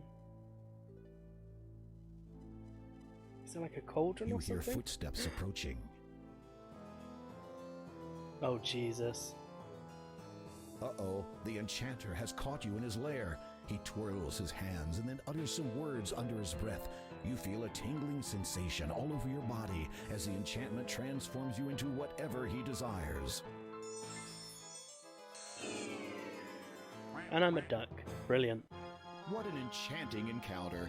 Enjoy the rest of your life as his pet. Okay, so I'm on a timer then in the creepy house cave. So I'm pretty sure I want to get that crystal at the sword then. So let's do that again real quick. You have no reason. It is Oh, I used this, didn't I? You have no reason to Huh, okay. Well, I guess I gotta read this first then. You flip the Now let's just quickly do that. Could I use this then? You managed to dislodge the crystal okay. that had been set within the hill.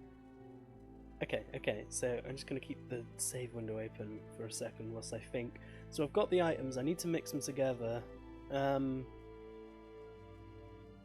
what else? Like, I don't see any cauldron in this room that we could use, so I guess we can look around for that whilst we're waiting. Huh.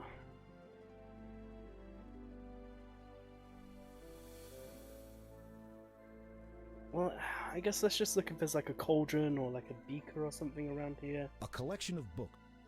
Like, what's that? You approach the workbench for a closer look. Oh, okay. A clear beaker. It is useful for mixing various fluids, chemicals, and minerals together. So let's do that then. Let's put all that shit in there that we need. I think it's the earrings. I think they'll be good. You toss the earrings into the beaker.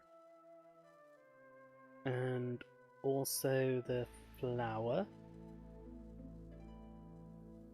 You toss the sickly yellow flower into the beaker. And then we also want to use the feather. It's not time for that yet. We need to heat it up somehow.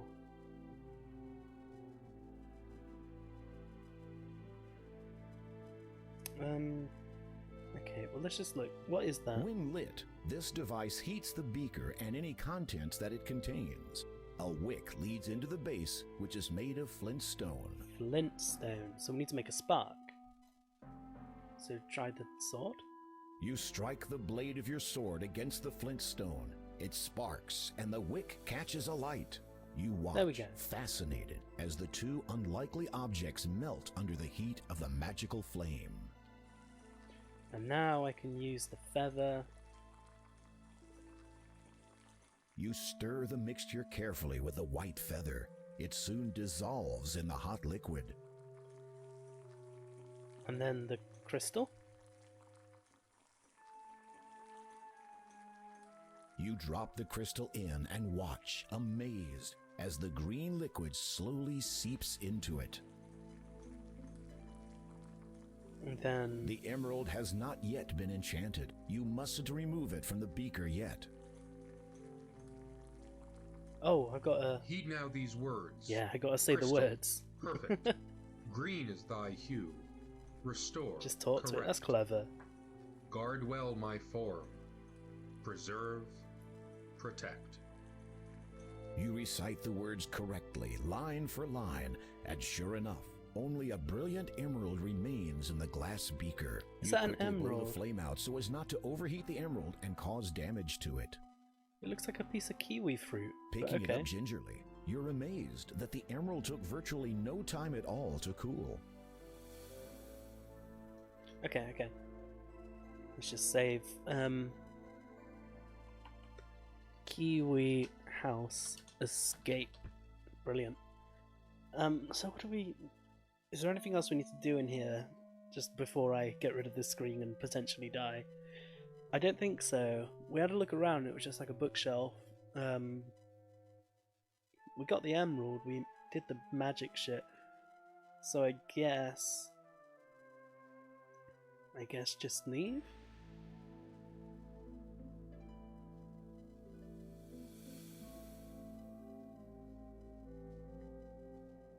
Okay.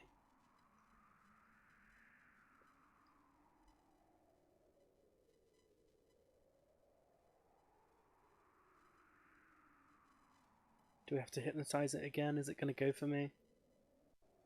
Let's get this out, just to be sure. The snake cannot see the pin. It can't see it. Yeah, okay. The snake lashes out, striking with precision. Its lethal venom kills you instantly. God damn it. Okay, so... History.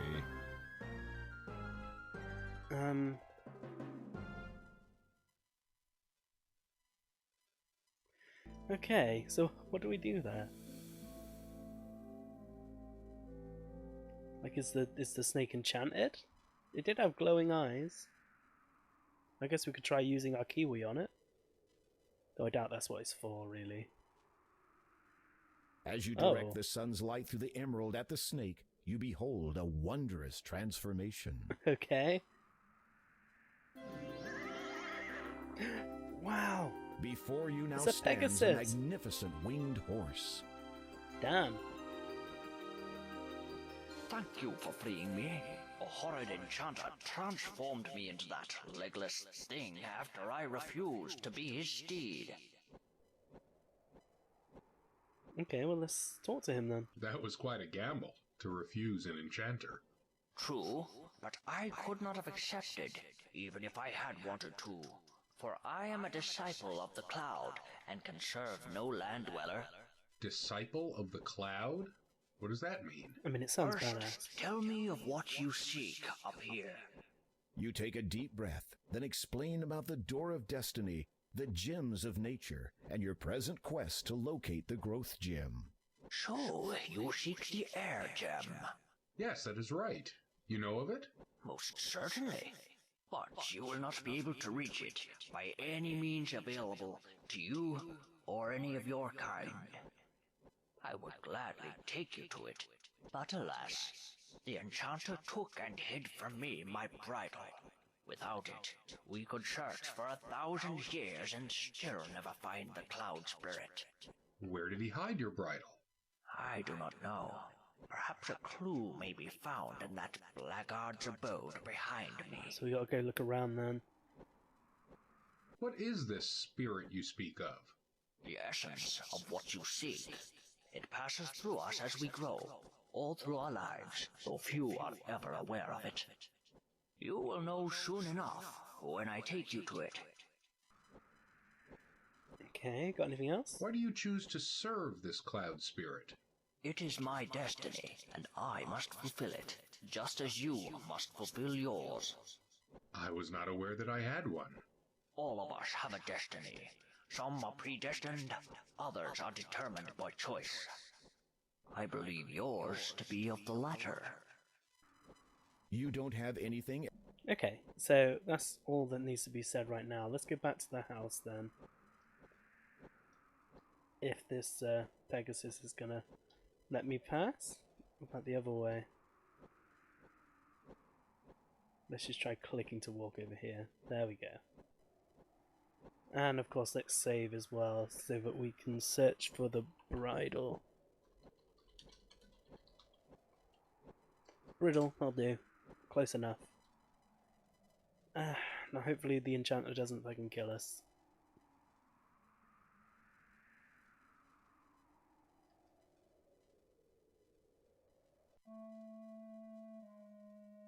A collection of books are stacked side by side on a nearby shelf. Most of the titles are written in a mysterious language that a neatly displayed scroll hangs on the wall.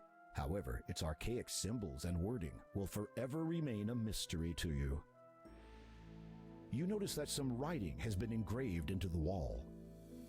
Oh, okay, this must be it then. You read the inscription. In row of stones that number 6, half and a pair from left do pick. Quell then my spell, avoid the tricks. Okay. There's 6 stones next to them then. Half and a pair, so 5 from the left.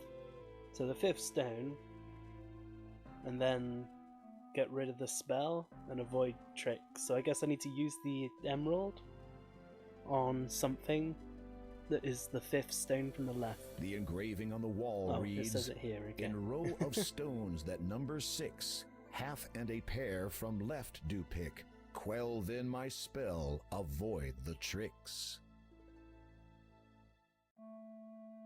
Okay. But where do we find the fucking bridle? I must be missing something in here. Can I go into another room or something? Maybe? Oh. You hear footsteps approaching. Oh god damn it, it was too slow.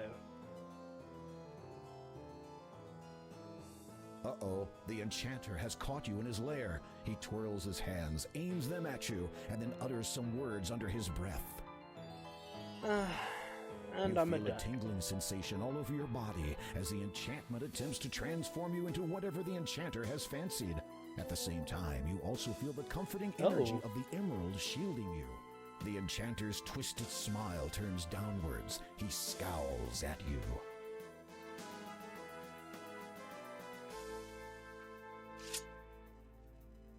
Oh, There is a Jesus. look of panic on the man's face. He does not dare breathe.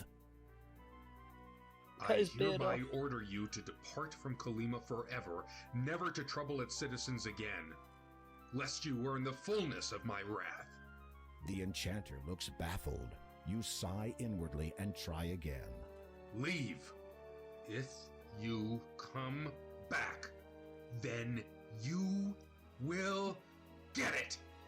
The You tell him, enchanter Graham. nods frantically, as much as he can without cutting his own neck on your sword edge. He gestures quickly with his hands.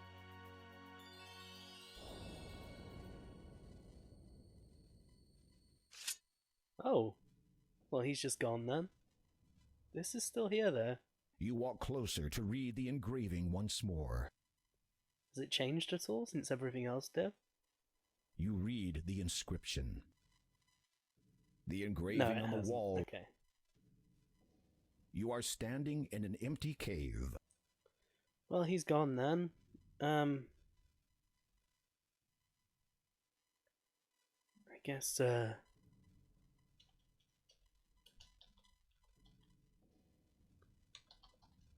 Brilliant. Rip Dumbledore. Forever in our hearts. So, am I just done now? Do I just leave?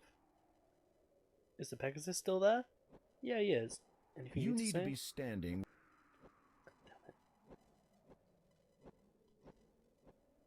You don't have anything.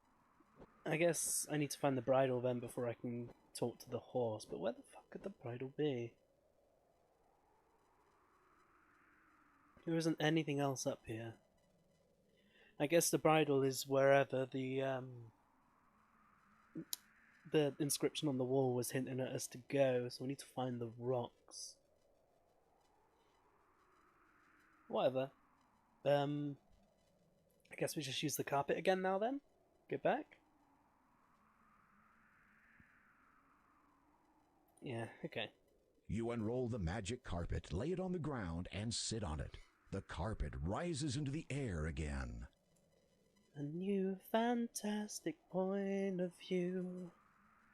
The carpet begins to descend.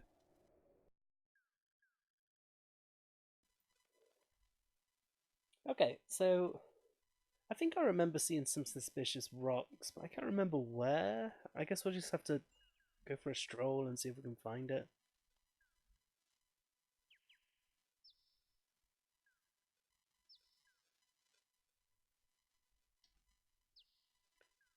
Let's just follow the path all the way back. Oh, we can take a shortcut across here. Then we can just like fan out across the coast and see what it is. Unless it means like this rocky formation here. There is 6 rocks on the bottom. Let's look at There this. is an enormous rock mound nearby. Vines and creepers run down it and twist through the cracks and crevices. Beneath the mound are some smaller stones. 6 spherical stones lie at the base of the huge rock mound. I guess this is it then. It was the 5th one, right? From the left. You try to lift the stone, but it will not budge. Maybe not then. You try to Let's just try lifting all of them. You try to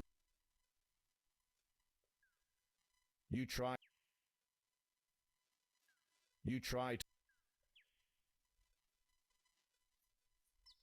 to Okay, well,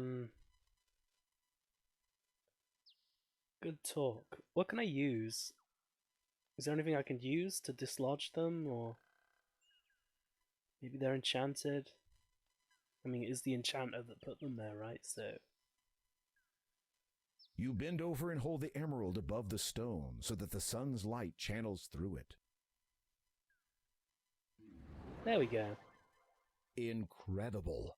The rock has transformed into a silver-studded bridle. Cool. So we got that then. That was way easier than I thought it was going to be. Bridle. That's not the rocks I was thinking of, though. I'm pretty sure it was just over here. That's something of the first game.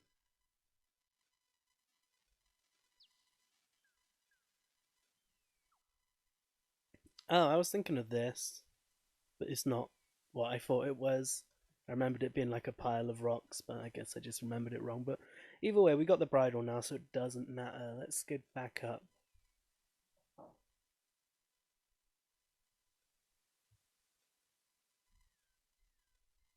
You unroll the magic carpet, lay it on the ground, and sit on it.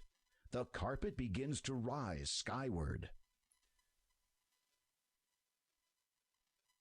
So let's go talk to our new friend the Pegasus and see if he can help us out now that we have this bridle. As you reach down to get the carpet, it vanishes into thin air without even so much as a puff of smoke.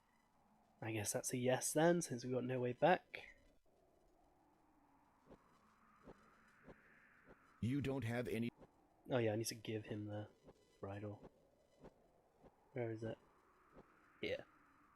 The leather bridle is studded with silver rivets and a silver bit. Cool, then let's grab that and hand it on over. You slip the bridle over the horse's head. It whinnies its approval. Come, climb upon my back. Ride me! Okay.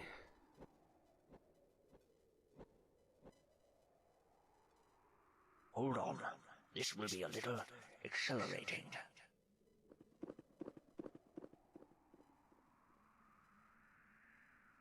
The disciple of the cloud gracefully soars high into the sky. You grip the reins tightly and hold on for dear life as he swoops and dips between the clouds. After a time, he draws near to a thick patch of luminous mist. As you pass through it, the horse sets itself down, seemingly on top of a cloud. Okay, so I guess we're at the Cloud Kingdom now then? It is all right. You can dismount now. Believing that you have finally lost all sense of reason, you dismount and prepare for a very long drop. And find yourself standing on a cloud. How is it possible that I can stand upon thin air? Oh, that is so creepy. Are not the questions you should be asking. You have come for the Air Gem, or the Growth Gem, as it was once named by the ancients. It has not been termed thus without reason, for one who would have the gem as his own must prove himself grown and thus worthy of it. Meaning, no disrespect. Cloud Spirit. Thank you. You must agree, Cloud Spirit, that I am a man fully grown, thus fulfilling your prerequisite. A howling wind deafens you momentarily, though you feel nothing on your skin. The Cloud Spirit speaks again, a little more forcefully. It is not enough that you have grown in body. That much is evident. It must be proven that you have also grown in both mind and soul. So on these shall you be tested. Oh, am I going to have to answer some riddles? Those who bear the burden of king are expected to possess certain qualities. Your actions will be judged against the weight of these. It shall be seen whether you are deserving of your title. It shall be seen whether you are worthy of the Growth Gem. After a moment of silence, the Cloud Spirit intones, Behold your first test. Okay. Oh god, I hope I can save at some point, because if I fuck this up, I'm gonna have to redo loads of shit.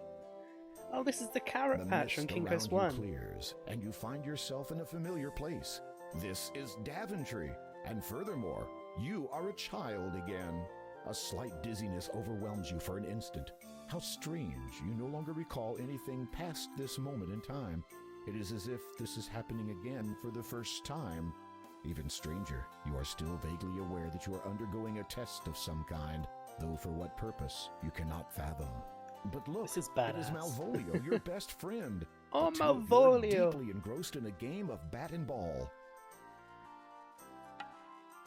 Good friend Malvolio, it is good to see you.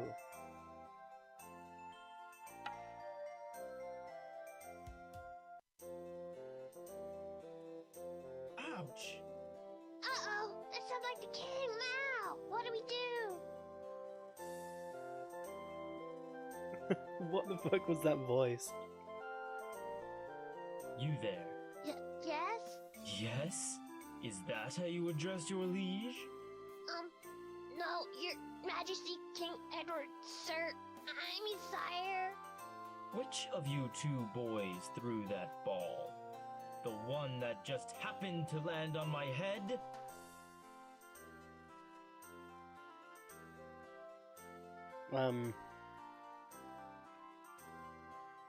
It is your best friend, Malvolio. The two of you. The king did say something It is then. Daventry's king, Edward the Benevolent. You have heard much of his kindness and compassion, and hope that this is reflected in his present mood.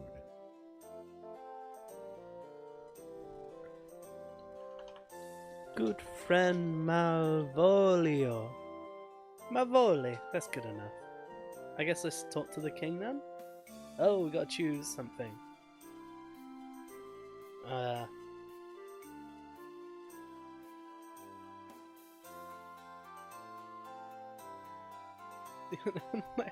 Does it make any sense? The sacrificial lamb. You early point the finger at Malvolio. He hit the ball over the wall, That's after all. That's not what I wanted to do. I don't understand. Blame him! Punish him! Lock him away in the dungeon! I see. Well, I am afraid I do not lock children in dungeons for simply being careless. However, I will see you play your game elsewhere. Away from here. By the way, my young fellow, it is not becoming of anyone of good character to blame others for the wrongs they may or may not have done. But I didn't. Yes, sire. I mean, no, I didn't mean to. I didn't understand what the options were. And considering that presumably you two are friends, your response was not consistent with that of true friendship. The finest knights in this realm demonstrate their compassion by protecting others, even if that should mean putting themselves at risk.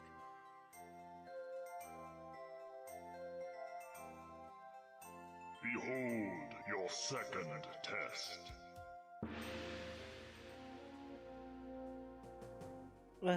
I'm gonna reload. You feel yourself growing older, more so than before the tests began. Again, this... Yeah, whatever. I'm just gonna skip through this and reload because I had no idea what those options were meant to be. So it's not really fair. I'm gonna go back and think through it. A charming view.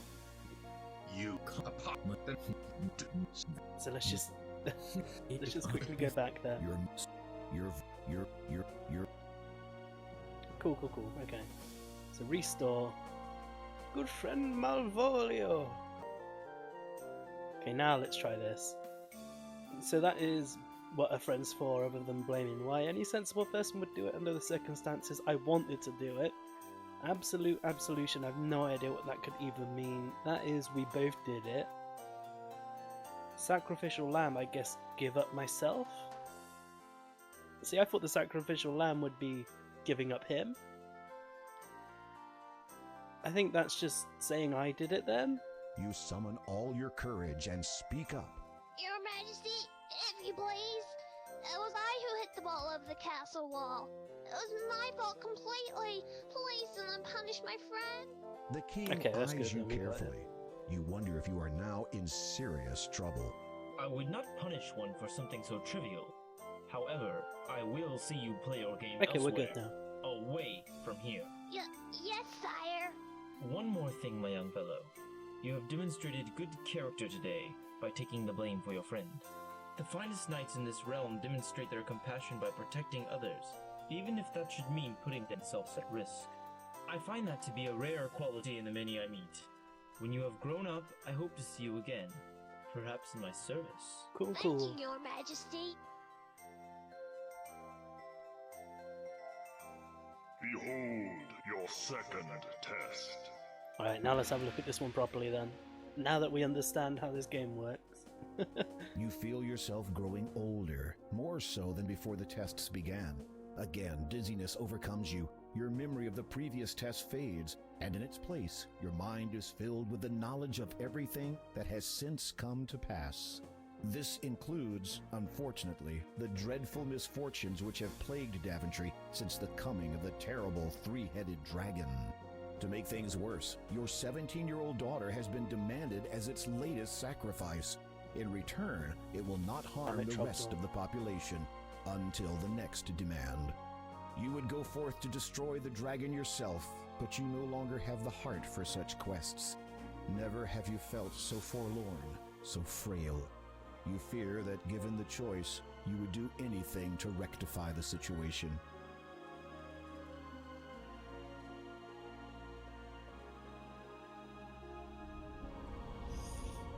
So he's going to give me some choices here, isn't he? A charming view. No wonder you come here so often. You. I will see you hanged for this intrusion. Guards! Guards! Calling them It's a would good do book, no Guards good. Guard. For even if they come, they will find their king speaking to only the air he breathes. A pox on thee! Who are you? My name, my true name, has been heard by none for nigh on a millennium. It is enough that you know me as the Father. Oh, the Then say what you father. have come to say and be gone. You never The father of knew lies, for I'm small guessing then. talk. You cursed Leader my of the family. Black Arts. As a result, that dragon is now loose upon the land, and one of my children was kidnapped. Now that is not quite the truth. Do you deny your involvement? Not at all. It is just that you have omitted so much. Speak and be gone. Very well. I want your crown. You cannot believe what you have just heard. This vile creature has caused untold misery throughout your land for nearly 18 years and has now infiltrated your castle just to ask that you hand over your authority to him? Of all the outrageous... Is Let's see that what what options this I is have all then. about? You want to rule Daventry? What would I want with a puny little kingdom when in a few short years I will have more power than Legitimor himself? Oh, No, all these things I read about. I want only the thing you wear atop your head. Your crown. It is an essential part of my plan. Without it, my efforts to prepare for the ascension will have been in vain. I have waited far too long to be deterred from it now. If you need it that badly, you could have just taken it. You had plenty of opportunities. Are you completely ignorant of the legends of your predecessors? None can possess the crown of the first king unless it's given. If you think for one moment that I would... Before you speak further, consider this. In exchange for what I ask, I shall lift my curse and all that it entails from you and your blighted land. You shall have both it and your family restored in full. Minus your title, naturally. Your mind reels at these words. For almost 2 decades, a countless number of innocent people have suffered under the afflictions Daventry has had to endure. So many more people would continue to suffer indefinitely, notwithstanding the pain you feel over your own family's misfortune. With a simple statement, you could put an end to it all. Can I not just kill him? Do I have You a are sword? carrying nothing.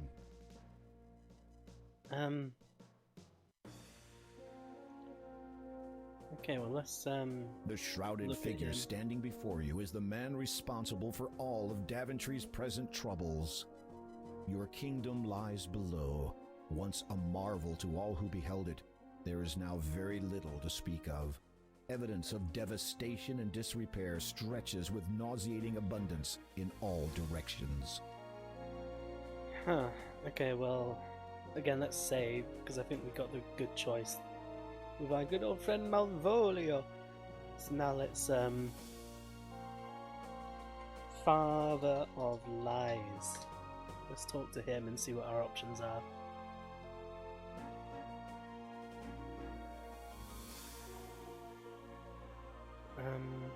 Severing the lifeline. Is that killing him?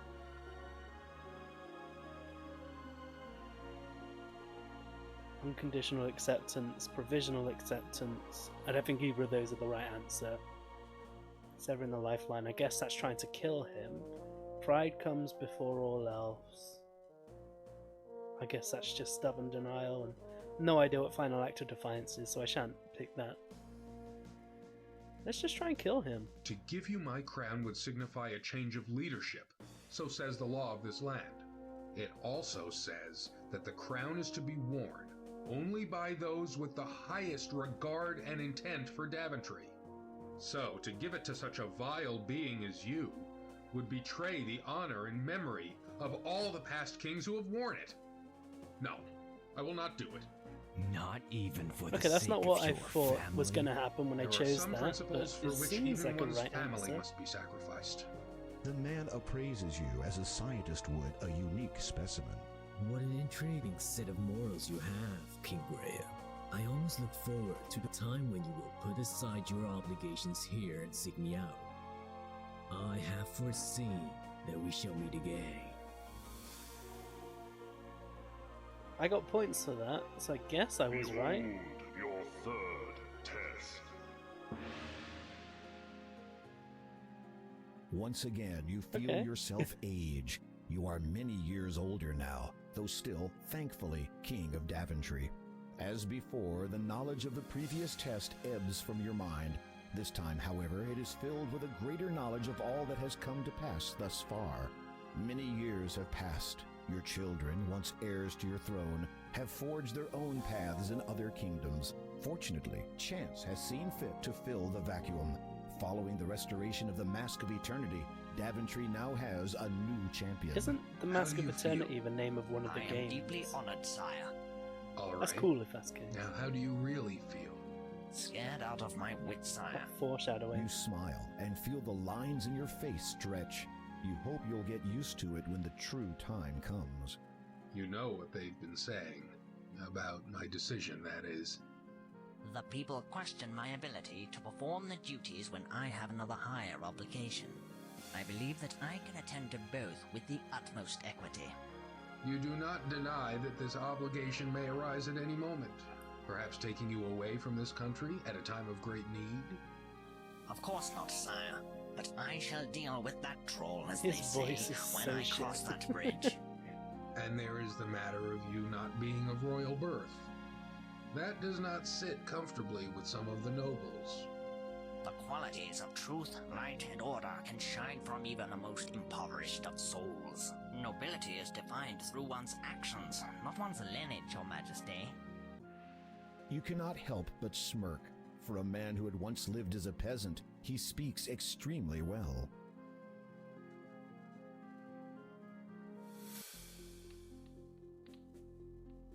Back in the frame room now.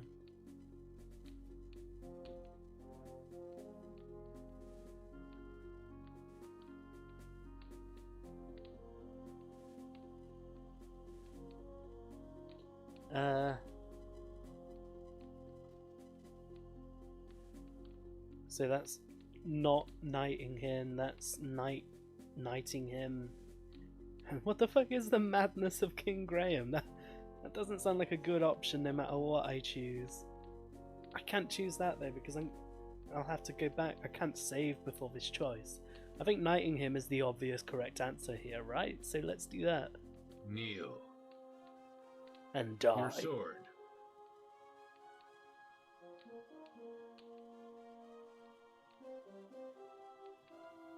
By virtue of your bravery, loyalty, and good conscience, I have chosen you to be my first knight.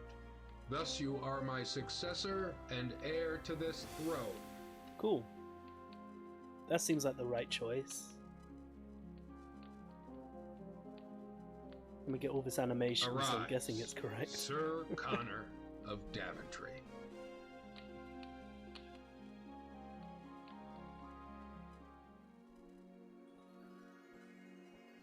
In an instant, you find yourself standing before the Cloud Spirit once more. You also notice that it is starting to get dark. You have demonstrated your sound understanding of compassion, honor, and loyalty. These attributes transcend the mind and speak of the soul within you. Growth continues unabated throughout the lives of all living things. You have grown much, learnt a great deal, and will continue to grow in all ways. Okay. You are judged worthy of the Heir and Growth Gem. So we got the second gem then. Oh my god, it was just in his mouth. That is gross. Okay, A green gem similar to your birth gem has appeared in the center of this cloud. A stern-looking, misty face seems to stare out of this cloud. he got that face there. It looks like Cartman just fucking screaming. Oh, well. What was that? Ah, Jimbull616 now following. Thank you very much. I appreciate it. Hey, hey. Okay, now, let's grab this air gem.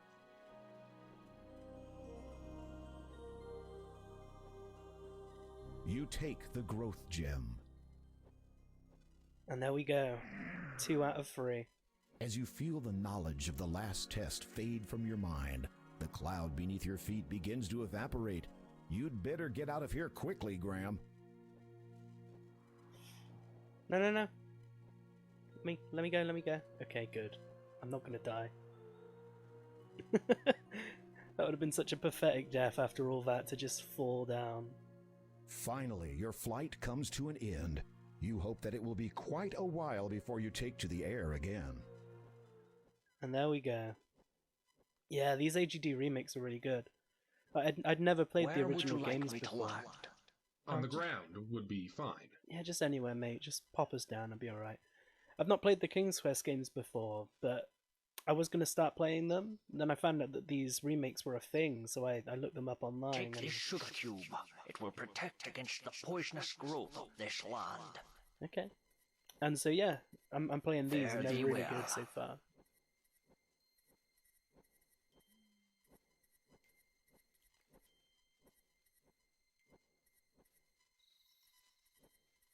As dusk sets in and the pallid moon rises above the darkened horizon, you recall the Door of Destiny's words regarding the third gem, through swampy mire, in lone dark castle.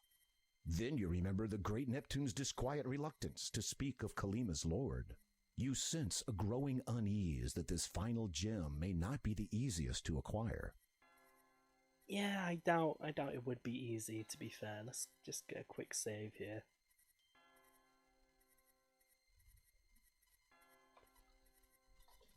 Sugar Cube, okay. No, I've not played 5 or 6. I think I played a bit of 4 when I was younger. And I played a couple of the Space Quest games, but I never really got that much into King's Quest before. But I just figured I'd take some time to get into it now. And yeah, I guess eventually I'll get through all the games as I get hold of them. But yeah, where do I go now then? I guess the church is probably open.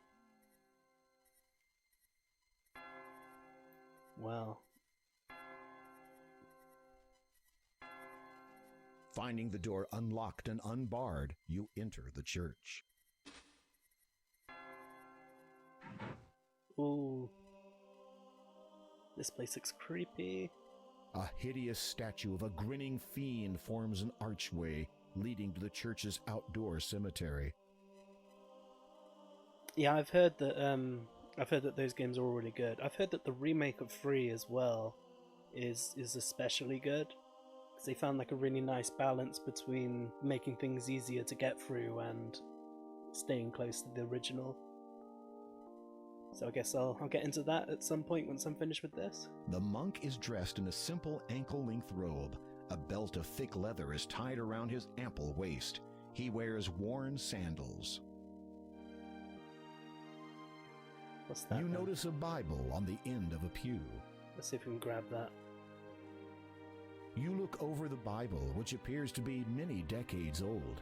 You open it and find that an otherwise blank page at the front has been written on. It is dated over 20 years ago. To all those who have heard the word, we are the chosen few, blessed by the spirits of the wild, destined for greatness, concealed by the cloth. There is but one challenge we must overcome before our future can be set in stone. The simple people of Kalima cling still to the memory of their former ruler. Even now, years after the fate's dark turn, they retain their hope that he will not forsake them. As long as this is so, our goal cannot be attained. So, my brothers, it is our duty to see the land cleansed of its blight. Do not fear our enemy. Our faith, purpose, and power will guide us to the future we were promised. A path has been found to him, O brothers. Let him hear the warning howls. The cloth will be lifted for all time, and our songs will echo the end of him, his influence, and his family. Our time is at hand. You return the Bible to where you found it. You also notice that a page from the Bible has fallen onto the floor. Well. Hey, control yourself. You might have children someday, and they won't benefit from a father with embarrassing habits. Hey, I'm not trying to touch myself, okay? I'm trying to grab this fucking page. I'm in a church, for Christ's sake. You pick up the fallen page and read it. The words appear to have been written recently. Shine why early, newborn sun, when sadly we'd nearly won. Okay. Okay, let's talk to this dude then. The monk is in deep prayer and does not respond to your words. I guess we're done in here for now then?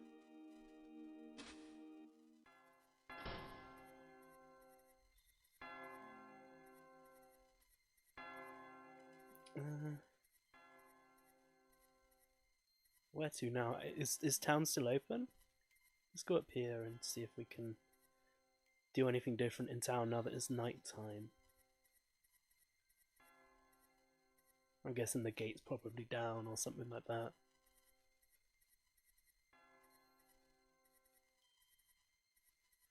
Well, we can find out in a second.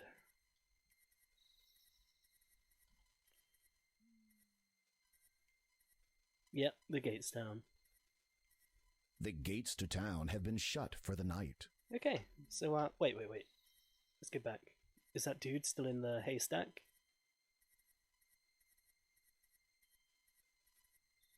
It is likely that this haystack was piled here by farmers from the town.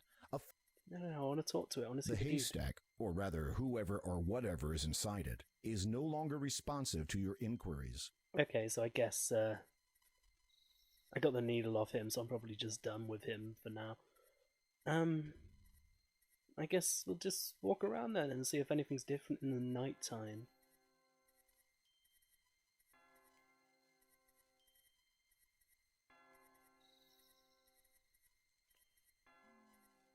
Okay. I should save, actually. Oh, I saw that. You are traveling through Weirwood Forest. A path runs through here, coming to a fork in the area to the immediate east. To the... No, that's... I saw those eyes in the darkness there. I'm saving.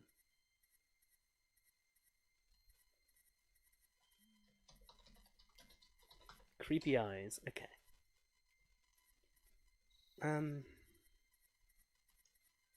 What about that house that was to the south in the tree? I can't remember if I got in there yet or not. I don't think I did. No, I didn't. Oh, look, they're fucking everywhere. Red glowing eyes. Let's see if we can go in. You rap on the treehouse door and wait a moment, but get no response. Of course not.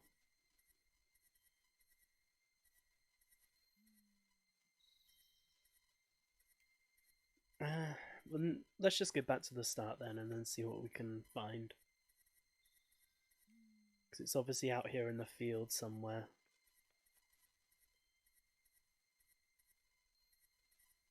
Why is there wolves everywhere as well?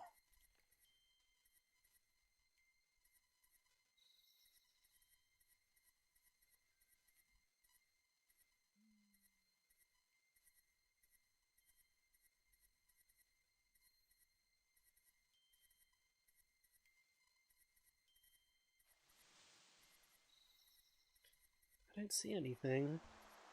Nothing seems different other than the fact that the church is open. Maybe there's something I need to do in the church and I just didn't figure it out. Maybe I can go in here now?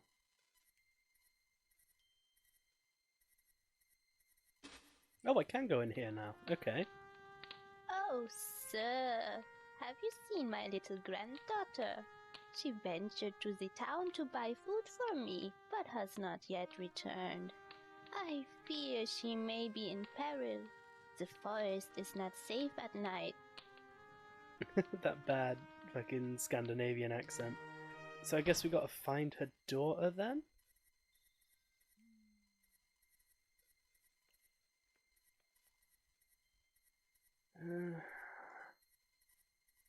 I don't know where to go. I don't have the first clue where I should be going.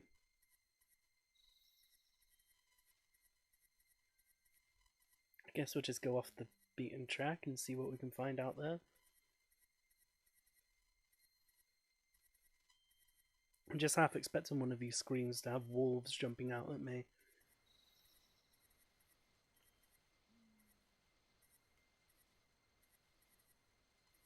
I don't know.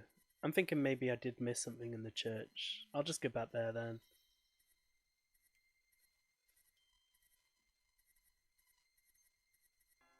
Oh, okay, we're here. Because the church is finally open now, so there must be something I can do in there other than get that fucking page. So let's just go in. Maybe we can disturb his prayer, or maybe he's done Finding now. the door unlocked. Doesn't look like there's anything else in here. The symbol of the faith is displayed prominently in the church. I guess that's just... The monk is in deep... It would not be prudent to touch... The monk is... Huh.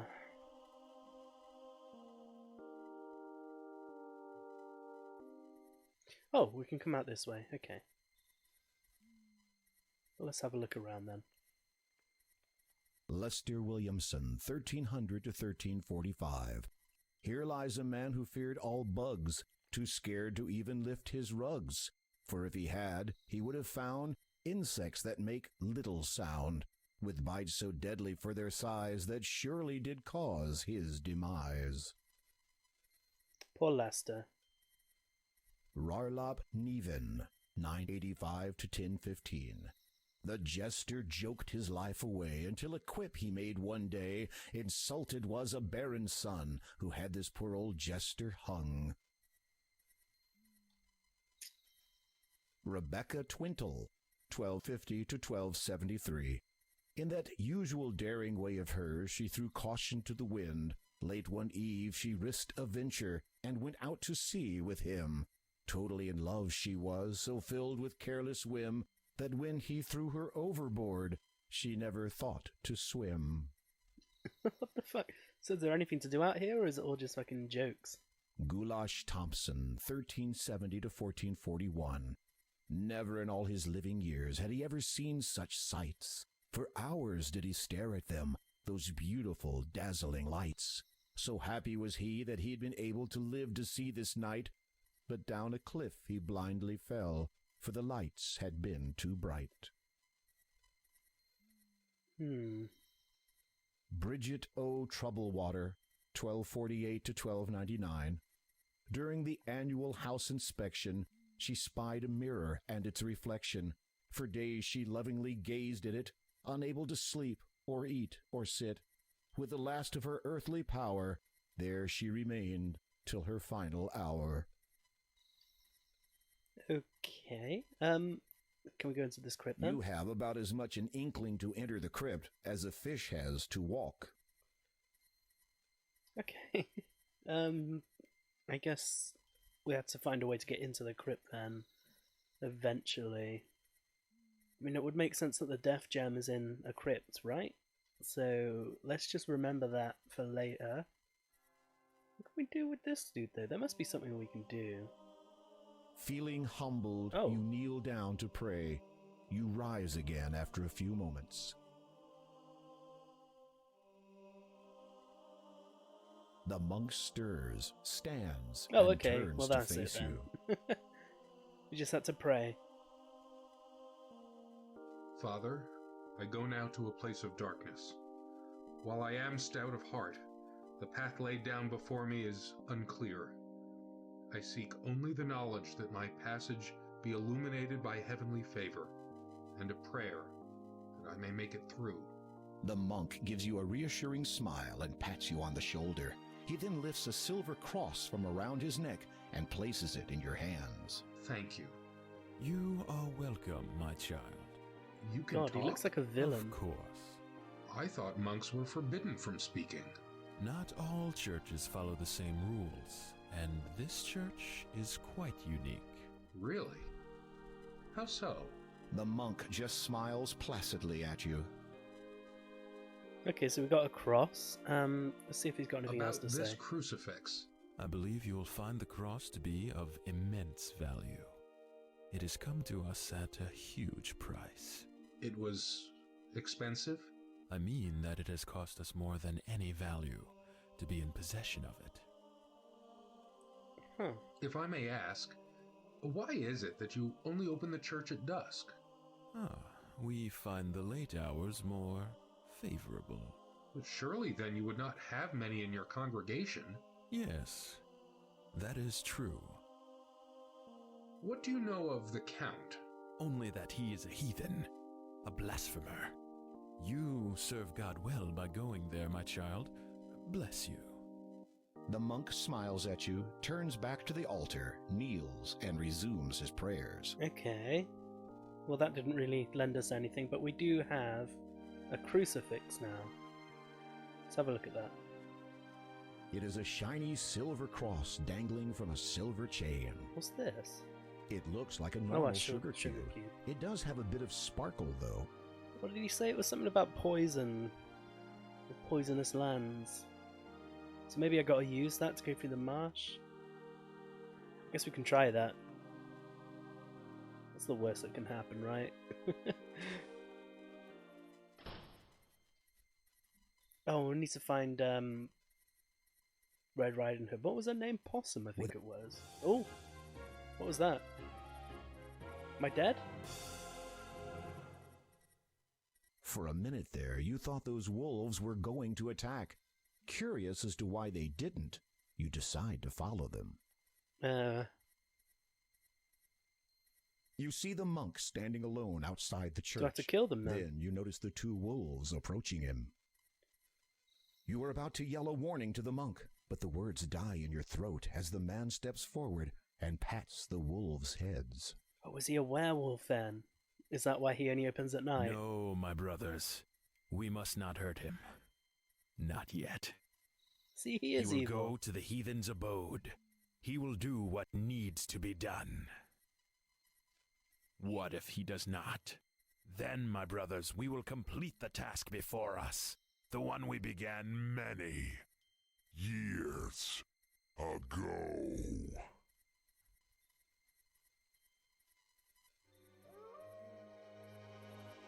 Yeah, he's a werewolf. Okay. You quickly move away from the church, your heart racing faster with every step.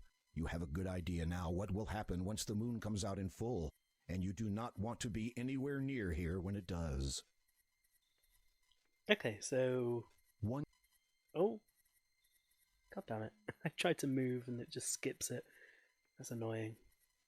I'm guessing it was just saying, oh, well, you're safe now.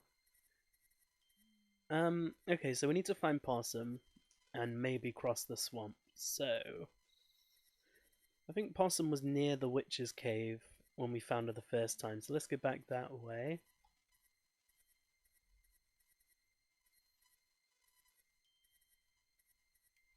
And see if she's anywhere around.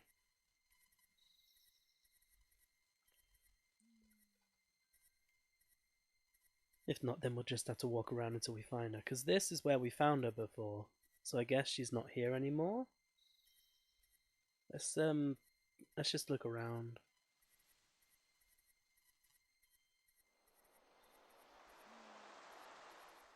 This leads to the house, right? Oh no, it doesn't. Okay. Where could she be though? Okay, we're at the house now. Let's see if Granny repeats what she said. Perhaps you should try locating the elderly woman's granddaughter Okay. before venturing back into the house. So we just need to find Possum then. Let's go find Possum.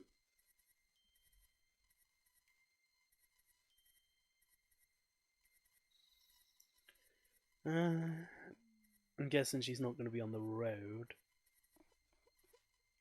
You hear the sound of a child sobbing nearby.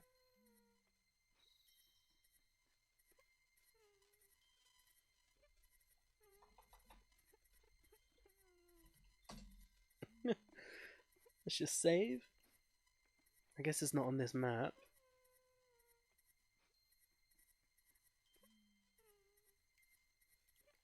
Is that quieter now? I can hardly hear it. I think it was down here. You hear the sound of a Yeah. child's... So let's go this way. There she is. As you approach, you recognize the child. It is Possum, the little girl you helped earlier today. Hey, Possum. Are you alright? What happened? I went into town to buy some chicken soup. Oh my for god, my I forgot how grandma. terrible her voice is. Always try to reach home before dark, but this eve I lost my way and was attacked. Attacked? A wolf attacked you? No, not by a wolf, a dwarf. Oh, that fucking dwarf. For a moment, you're not sure that you heard correctly. A dwarf, did you say? Uh-huh. He jumped out at me, took my food, and then ran away. Listen, I'm going to try to find this dwarf that you say stole your food. You get back to your grandma, understand? Possum nods, says a soft thank you, and heads back home. Okay, so now we need to find the dwarf. I guess it's the tree? Yeah, this tree here.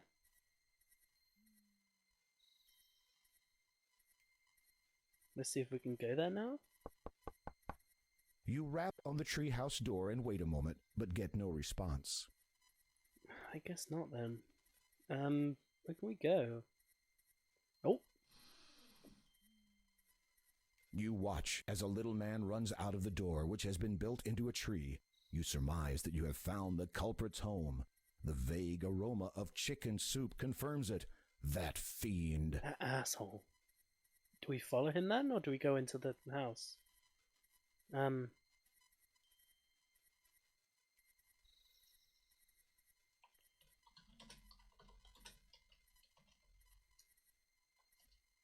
Okay. I'm gonna go into the house. Finding the door ajar, you cautiously open it and step inside the tree. And see what we can get. I'm guessing if I take too long in here, he's gonna come back. So we need to be pretty quick. Right, let's look around. The elaborate display cabinet sitting to one side of the room looks Oh, heavy there's a and knife there. expensive. You begin to wonder how the tiny dwarf managed to move it all the way down here by himself without damaging it. That is a point. Very sharp knife has been stabbed into the table. Its blade reflects the light from the burning fire. That's not a knife. The knife you found under a rock one time? Now that was a knife. Okay, I was thinking just take it so he doesn't try and knife You us as he comes suspect it to back. be very hot and wisely whatever. decide not to touch it. Oh, the soup. You grab the handle of the bubbling pot of chicken soup. You take it with you. What's in this chest there? The stocking hats of the dwarf are sitting on the table. You run your hand over the table's surface. Nice craftsmanship.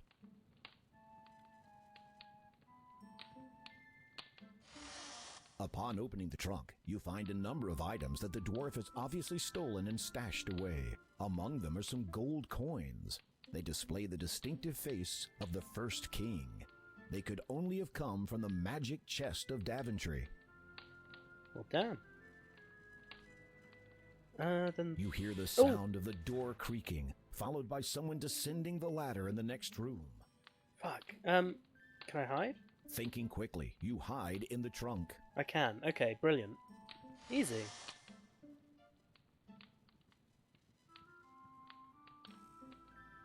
The dwarf has entered his underground hovel. Hopefully, he won't discover you in here.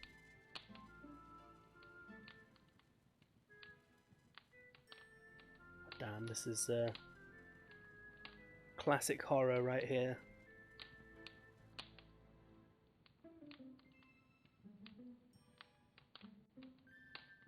Okay. You sense that the coast is clear again.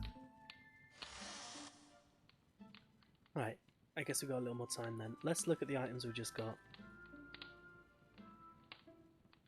So we've got the soup. The pot contains hot, bubbling chicken soup. Can I eat the soup? Or do I have to give it back? You sip the hot soup. Yum. Well, okay, cool. And these coins? These coins each have the distinctive face. Yeah, we already saw that. Okay. So now let's just leave then, I guess, and give the soup back to Possum.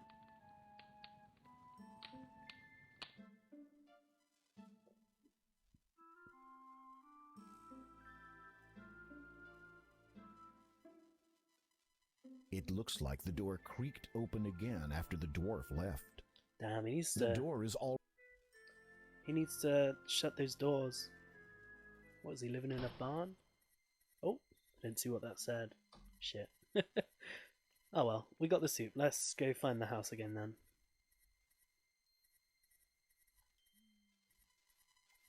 I think it was just like to the west of here, maybe a bit south.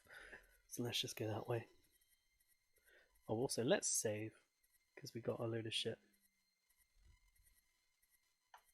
Hot soup.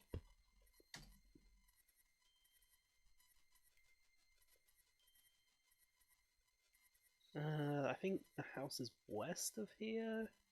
Maybe one west, one south. Okay, yeah, it's south of here. And then east. We got it.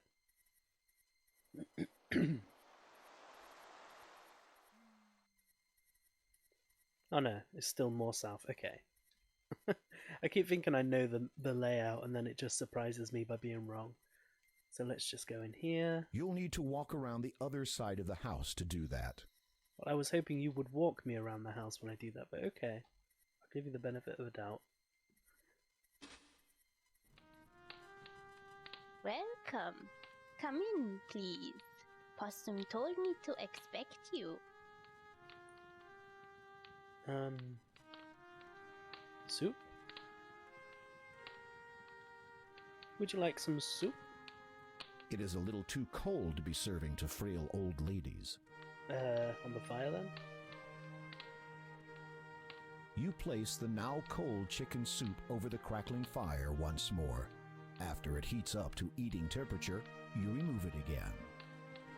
Brilliant. Now let's give it to the old lady.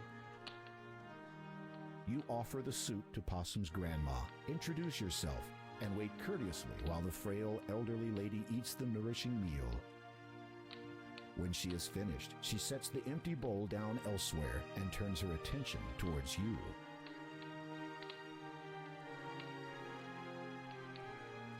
Okay, well let's talk to her then. If you would like to speak with me for a while, I would welcome your company. A person should never turn away a visitor, especially when she reaches the twilight of her life. You can't help but feel a sense of finality in the old woman's words. You must have something in return for your kindness. You do not need to risk your safety for an old, worn-out woman like myself. Look under the bed. You should find something to keep you a little warmer on a cold night like this. Sure thing. Let's have a look then. You peer under the bed and find a thick black cloak. Lying atop it is a beautiful ruby-encrusted ring. You pick both up with reverence. Awesome. I could not possibly take these fine things from you. Oh, please. I want you to have them. Nights in Kolima are cold, believe me. As for the ring, well, perhaps it is better that I do not have it to remind me. As you wish. To remind you, is there more to this story? You have a charming young granddaughter. Grandma smiles at you graciously. She is a treasure to me. I would do anything to ensure that no harm comes to her. If I may inquire, what became of her parents? Grandma frowns, and her eyes darken for a moment before she forces a melancholy smile to her face. They were lost to us many years ago. I am afraid dear Possum never really knew her parents. It must have been a daunting task raising a child by yourself, especially at your At rude. my age? I am certainly not as young as I used to be, and there is no shame in that. I have tried to raise her as best I could, to keep her safe and well. However, I fear that as of late the reverse has become truer. If you please, I was hoping you might tell me of the cloak and ring's origin. The old woman closes her eyes as if the memory she seeks is painful to her senses. They were my husband's. He was a proud man. The last of his line. God, this old His woman's life family is had so been depressing. rich, a great deal of old money, you might say. They lived in that castle you might have seen to the north. Its location upon that island is evidence of how much they valued their privacy. He was a good man, my husband. He took care of me. Certainly he had his strange habits. Most men do, if you would pardon me for saying so. I suspect that he practiced magic, so I could never catch him in the act. He would frequently journey afar, taking that black cloak with him wherever he went, to places he would not talk about. Is her husband the He said father? that it Jesus. represented something important to a certain group of people, and that I was never to mention it to anyone. But he was always there for me. Well, good job not mentioning always, it to anyone, as you until tell that me. fateful night. We had been married just over a year, and I was heavy with child. We were both out walking in the weirwood forest late one night. The air was warm, and in our youth we paid little attention to the world and its many dangers. Besides, there was a full moon. We could see clearly enough. A shadow passed over us. We looked up, thinking it might have been a stray cloud. So we've got It was vampires not. as well as werewolves then. Descending upon us like a demon was the largest, most hideous bat I had ever seen. Its fangs were bared, and it dove straight for me. I must have screamed. My husband flung himself in front of me to protect me. He swung his arms about frantically in hopes of warding the horrid thing away. Perhaps he was trying to cast a spell, but could not recall how in his panic. It paid him no heed and would not be deterred. It swooped again and again relentlessly. At one point, my husband's hand must have clipped the bat's wing because it lost control and crashed into his shoulder. He tried to wrest the foul creature away, but then he shrieked suddenly. The horrid thing had bitten him. So yeah, vampires then. He never did recover from that incident. He just faded with each passing hour. Within 2 days of the attack, my husband had died. We buried him on his family's plantation on the island.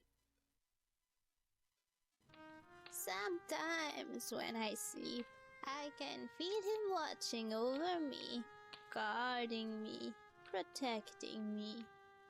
I think he is waiting for my time to come so we can be together always. Oh, that's so The sad. old lady seems to be dozing off. You can barely hear her final words. I miss him so. Telling the story has clearly taken a great deal out of her. You watch the old woman a moment and notice her labored breathing as she sleeps. Despite the little girl's tireless daily efforts, perhaps there's nothing more to be done. Was she dead or? Okay, no, she's breathing. Okay, that would have been so depressing if she just died right there. Okay. So what can we do with this cloak and ring then? I guess we can just wear the cloak, right? With a flourish, you fling the black cloak around your neck and fasten it. Okay, cool. I am now the Batman. But what about the ring? Also, let's have a look at this. The black cloak would fit a taller man than you. The ring is gold with an enormous red ruby. The word beloved is engraved inside the gold band. Can I wear this as well? You are now wearing the beautiful ruby ring. Cool. Cool. So I'm styling right now. So let's save then. Oops.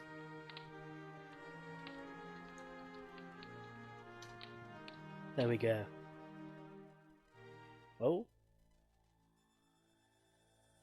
Sister Agatha, my dear, tell me you have good news. The king has arrived in Kalima, father. That is not what I meant. Yes. Well, he appears to be quite resourceful. It seems his reputation was not totally exaggerated. He's still alive? For now. But that will change soon. That fucking voice, it makes me think of Shadow the Hedgehog. Discovered that one of the gems he seeks is in the possession of a colleague of ours. Do you remember? Kaldor. Yes. Is he still trustworthy? Totally. Still sharp, and there's no questioning his loyalty. My humblest apologies, father, but would it not have been simpler for you to have dealt with Graham personally? Fool! Imagine the ensuing chaos where Daventry's king murdered in his own land. How then would I be able to search for the item? Yeah, that's definitely the father's voice, isn't it? So I'm guessing it's the same dude as in the future. Understood, father. Yeah, there it is, okay. Preferably of good King Graham's death.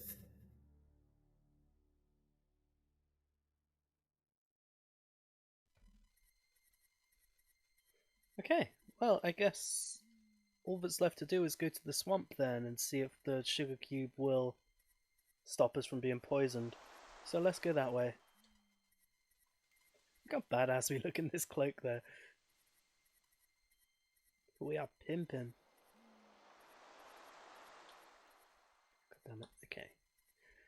If I remember rightly, the way to get there is to go all the way to the north and then head east. So let's just go as far north as we can go. I see you buzzing. Yeah, here we are. Okay. So let's just step on over here.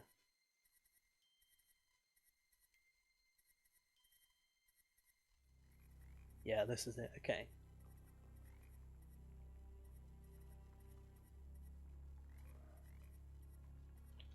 Swamp time. So let us try using the sugar cube. Because the Pegasus, grainy. The Pegasus said it would ward off like poisonous lands or something. I can't remember exactly. After swallowing the magic sugar cube, you get a feeling of invincibility. So let's just see if we can... Nope. You feel the poisonous water seeping into your skin. Its potency takes effect immediately, and you perish within seconds. Okay. Maybe I went the wrong way? Okay, let's try eating it again. Give me a sec. And going the other way, maybe? It feels after swallowing.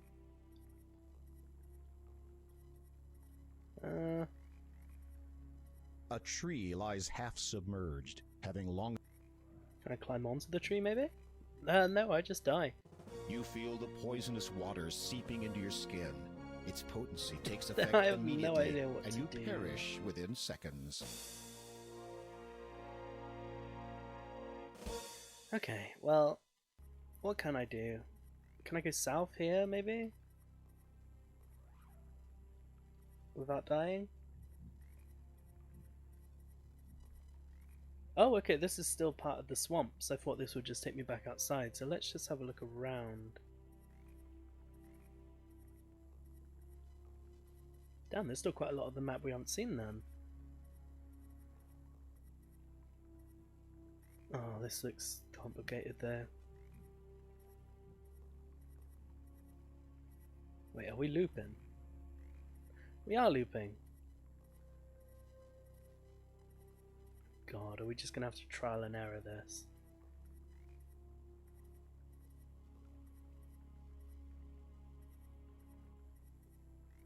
Are we at the same place? No, we're not. Okay. The dark water looks foul, and it reeks of something even fouler.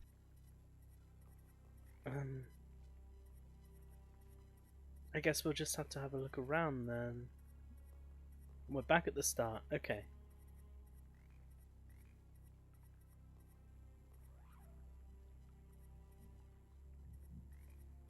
Is it random? Because I just went back the same way and this is not the same place.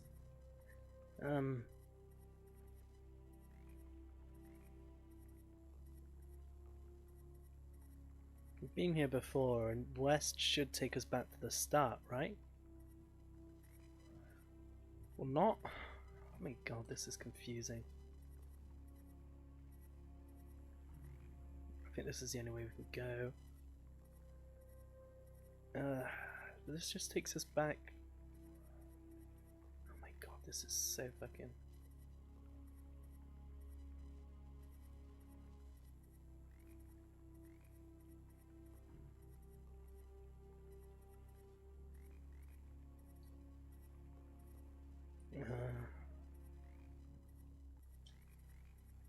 Okay.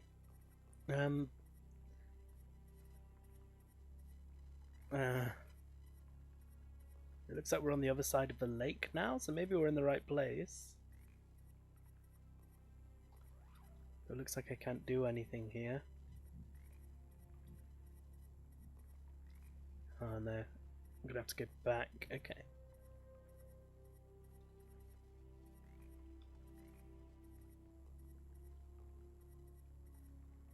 Oh my god, I hate puzzles like this. Did I make it through, or am I... No, I just found my way back outside. Okay, well then... Do I have anything that, like, tells us how we had to go? What did the note say? That's the note, isn't it? You read the Bible. Shine, why early, newborn son, when sadly we'd nearly won. Wait. You read the Bible. Shine, why early, newborn son, when sadly we'd nearly won. The black cloak would fit. Okay, I've got the answer. You read the Bible. Shine, why early, all these words are newborn capitalized. Son, the black but on other cloak shit, would it's fit not a capitalized taller every man. word. So I think that this is the directions we need to You go. read the So we need to go Shine, why south, early, newborn west, son, east, when north, sadly south, we'd nearly won. west, south. Okay, okay. So let's just get like the first 3 directions and then do that. You read the Bible. Shine, why early, newborn son. South, west, east. Let's try that. Southwest, east. And I assume that means from this map? Maybe? So let's go south.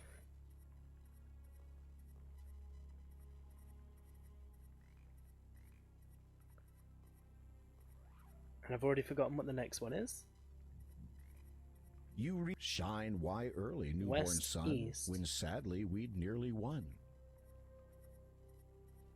So let's go west, east,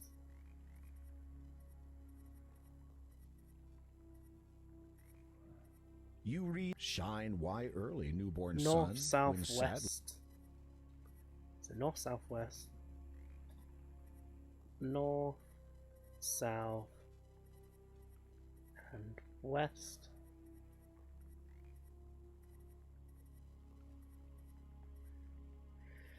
And then You read shine why early, newborn son, when sadly we'd nearly southwest, won. northwest. Southwest, northwest. Let's try that.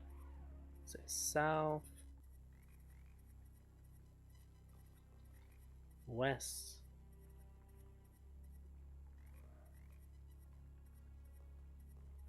north,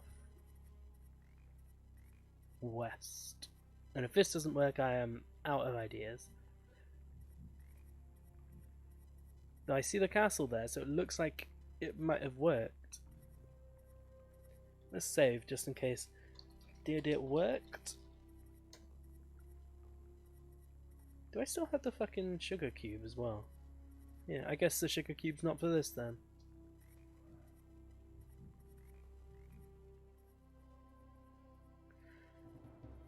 Well, this looks like where we might want to be going then. The castle looks cold and forbidding. Several sinister towers rise from it, like jagged rocks. Beyond that, it is difficult to see any details from here. You wonder if this place is still home to anyone, or anything. The shrouded ghoul looks very frightening. His hands are little more than claws, and his face is nearly completely hidden inside the hood of the shroud. He is standing in a small boat. Now, if I remember my old fairy tales, then I'll need to give him gold coins in order to cross the lake. Which, fortunately, we do have from the dwarf's house. But let's just talk to him and see what's happening. I need passage. Oh, cool. The click shows up in the portrait as well. That's I cool. said. I heard. The ghoul's voice chills you to the bone. It speaks with a deep, resonating bitterness. You cannot make out a great deal of its face, but what you can see has the hairs on the back of your neck standing on end. In life, I would row this boat for the master.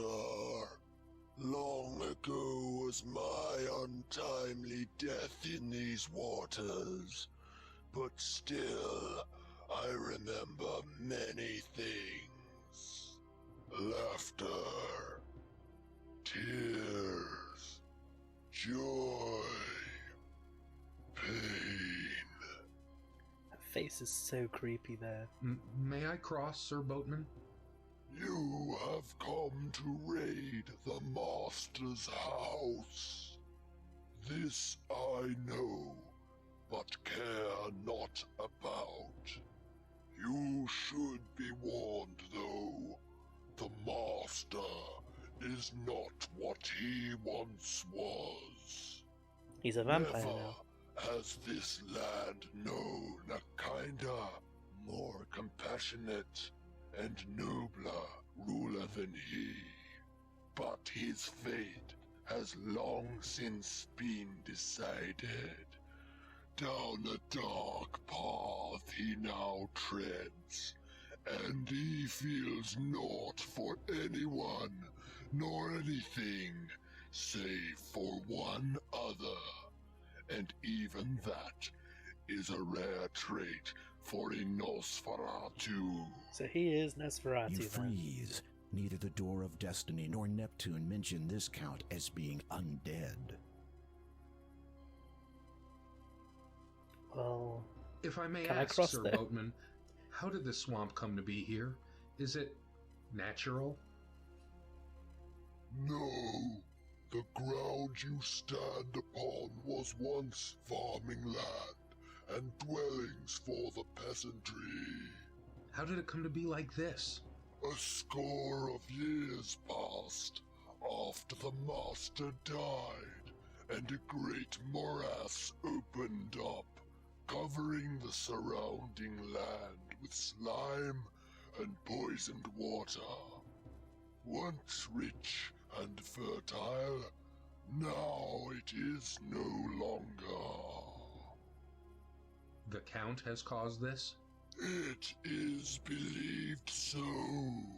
For why else would his own castle be spared? Ah, thank you, Sir Boatman. Damn, whoever did the voice for this Reaper dude must have been killing their throat. The boatman has nothing more to say. Okay, let's try my gold coin theory then about how to cross. Because, I mean, that's how this works, right? You go to the ferryman with a coin, and he takes you to the next life.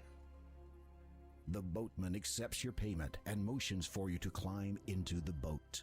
Cool.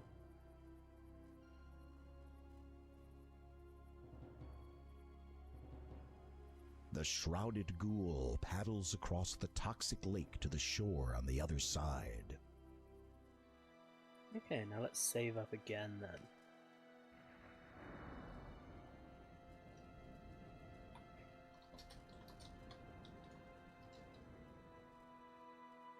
The So what have we got thorns here? and brambles are sharp. Oh, these are thorns, okay. This area is cold and ominous. Up ahead, dark towers rise from a sinister castle. The path leading up to the entrance is lined with deadly thorns and thick brambles. I guess we've got to be careful going up the path then. Oh, what did that say? You feel a heavy coldness run through your entire body. Soon you are unable to stand. Finally, even your eyes become too heavy to keep open, and they close for the last time. Let's do that again real quick, because I didn't see what it said. Ouch! You feel the sharp brambles graze your skin. Your vision blurs and you begin to feel lightheaded. Okay. You feel a heavy coldness run through your entire body. Maybe this is what the sugar cube is for then, so we can pass the brambles. So let's try eating that now. After swallowing the magic sugar cube, you get a feeling of invincibility. So now let's try it. Oh, I didn't see what it said that time, but I'm still alive, so yay.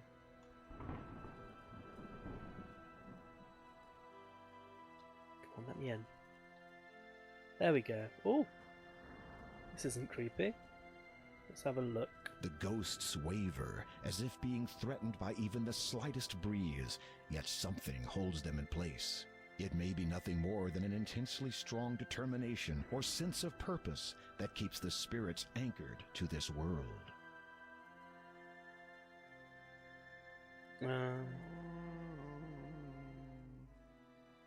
When you speak to the ghosts, they utter a mournful wail.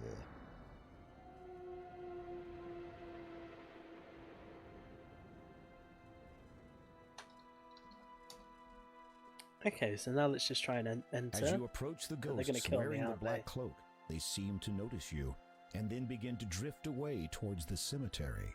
Oh, okay, so I guess the black cloak was the solution to that. I just put it on because it was styling, but okay.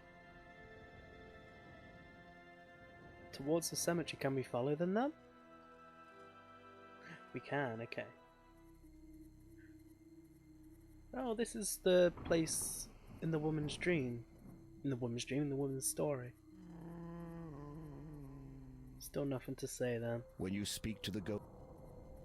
Alright, let's look around then. Kitty, 1500 to 1510. Sudden did the illness come upon sweet Kitty, no longer young. There is nothing more that can be done. Her lives are up. She's had her fun. Oh, As you rest in step peace. further into the cemetery, you can feel your life force slowly being sucked away by the disembodied spirits. Well then, we gotta The be quick path about has this become then. worn and degraded over time. You suddenly find yourself unable to move. The ethereal spirits drain the life force right out of your body. You Okay. up with the spirits and find only the graves. Let's try going to the graveyard before the ghosts go in there then. Maybe that'll help. Let's have a look around. Lord Herbert and Lady Lillian, 1646 to 1668. Loving parents of Anastasia, beloved son and daughter-in-law of Count Caldor and Countess Lavidia. Caldor. Our enemies, be warned. Their untimely deaths shall be avenged. Remember Caldor from the book, I think? Lord Herbert and Lady Lillian, 1646 to 16. No, this one I want to Lord Herbert. The path has been. Okay, I guess I'm not reading that one then. Mary Ann Drinkwater, 1230 to 1266. They had traveled safely for many a day, until crossing a bridge along their way, she lost her balance and fell to her fate. He tried to save her, but it was too late. Okay. What else can we do here then? This grave is centrally located within the cemetery. A stone gargoyle rests atop it. You see the name on the headstone and swallow hard. It says Count Caldor. Died Oh, 1646. Though you did not think it possible, you suddenly feel a lot colder. Tombs and crypts line the edge of this run-down cemetery. Though once grand and noble, years of neglect have obviously taken their toll on them. Huh.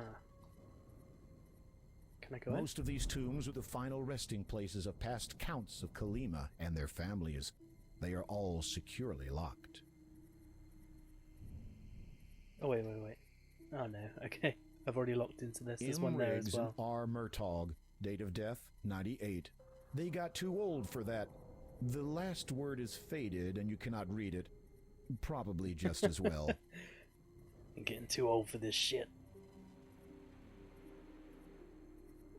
Samuel You Believe, 1255 to 1300. This young man sought to be holy, to save himself from being lowly. He joined the hood and wore their cloth, eventually died from professional sloth. Can I go up this way? No, I can't. Okay, I guess I've seen everything I can do here then. Doesn't seem like there is anything to do here. I guess that's just where the ghosts go? Oh, I guess this is Count Caldor's robe then, which is why they're not attacking me. As you Let's just approach try the and ghosts wearing... enter then.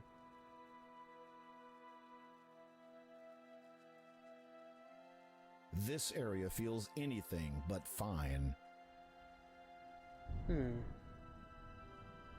Your word is your oath, I don't mean to but talk this to it. oak door won't open, even for that. The main entrance to the castle is a set of heavy wooden doors. It looks to be fairly solid. It also looks to be entirely unwelcoming. I'm not sure then. Have I got a key? Of any sort? Doesn't look like it. Oh, I forgot to look at this gem there. Let's see what it says It about is a it. slightly luminescent green stone about the size of your palm. It is a shiny silver... Oh yeah, that's what the monk gave us, wasn't it? I have no idea how we can get in then. Maybe there's something I need to do back in the world? Can't think of what though. Well, either way, let's just save.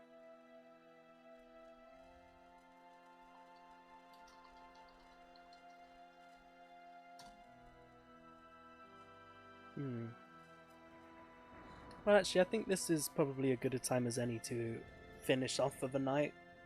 Because from the looks of this, we're about 2/3 through the game now. Which means that we'd, if we finish off now, then we'd have a nice, decent session for this next week when I come back to it.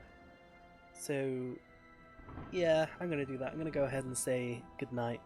So, thanks for watching, everybody, and I'll see you next time.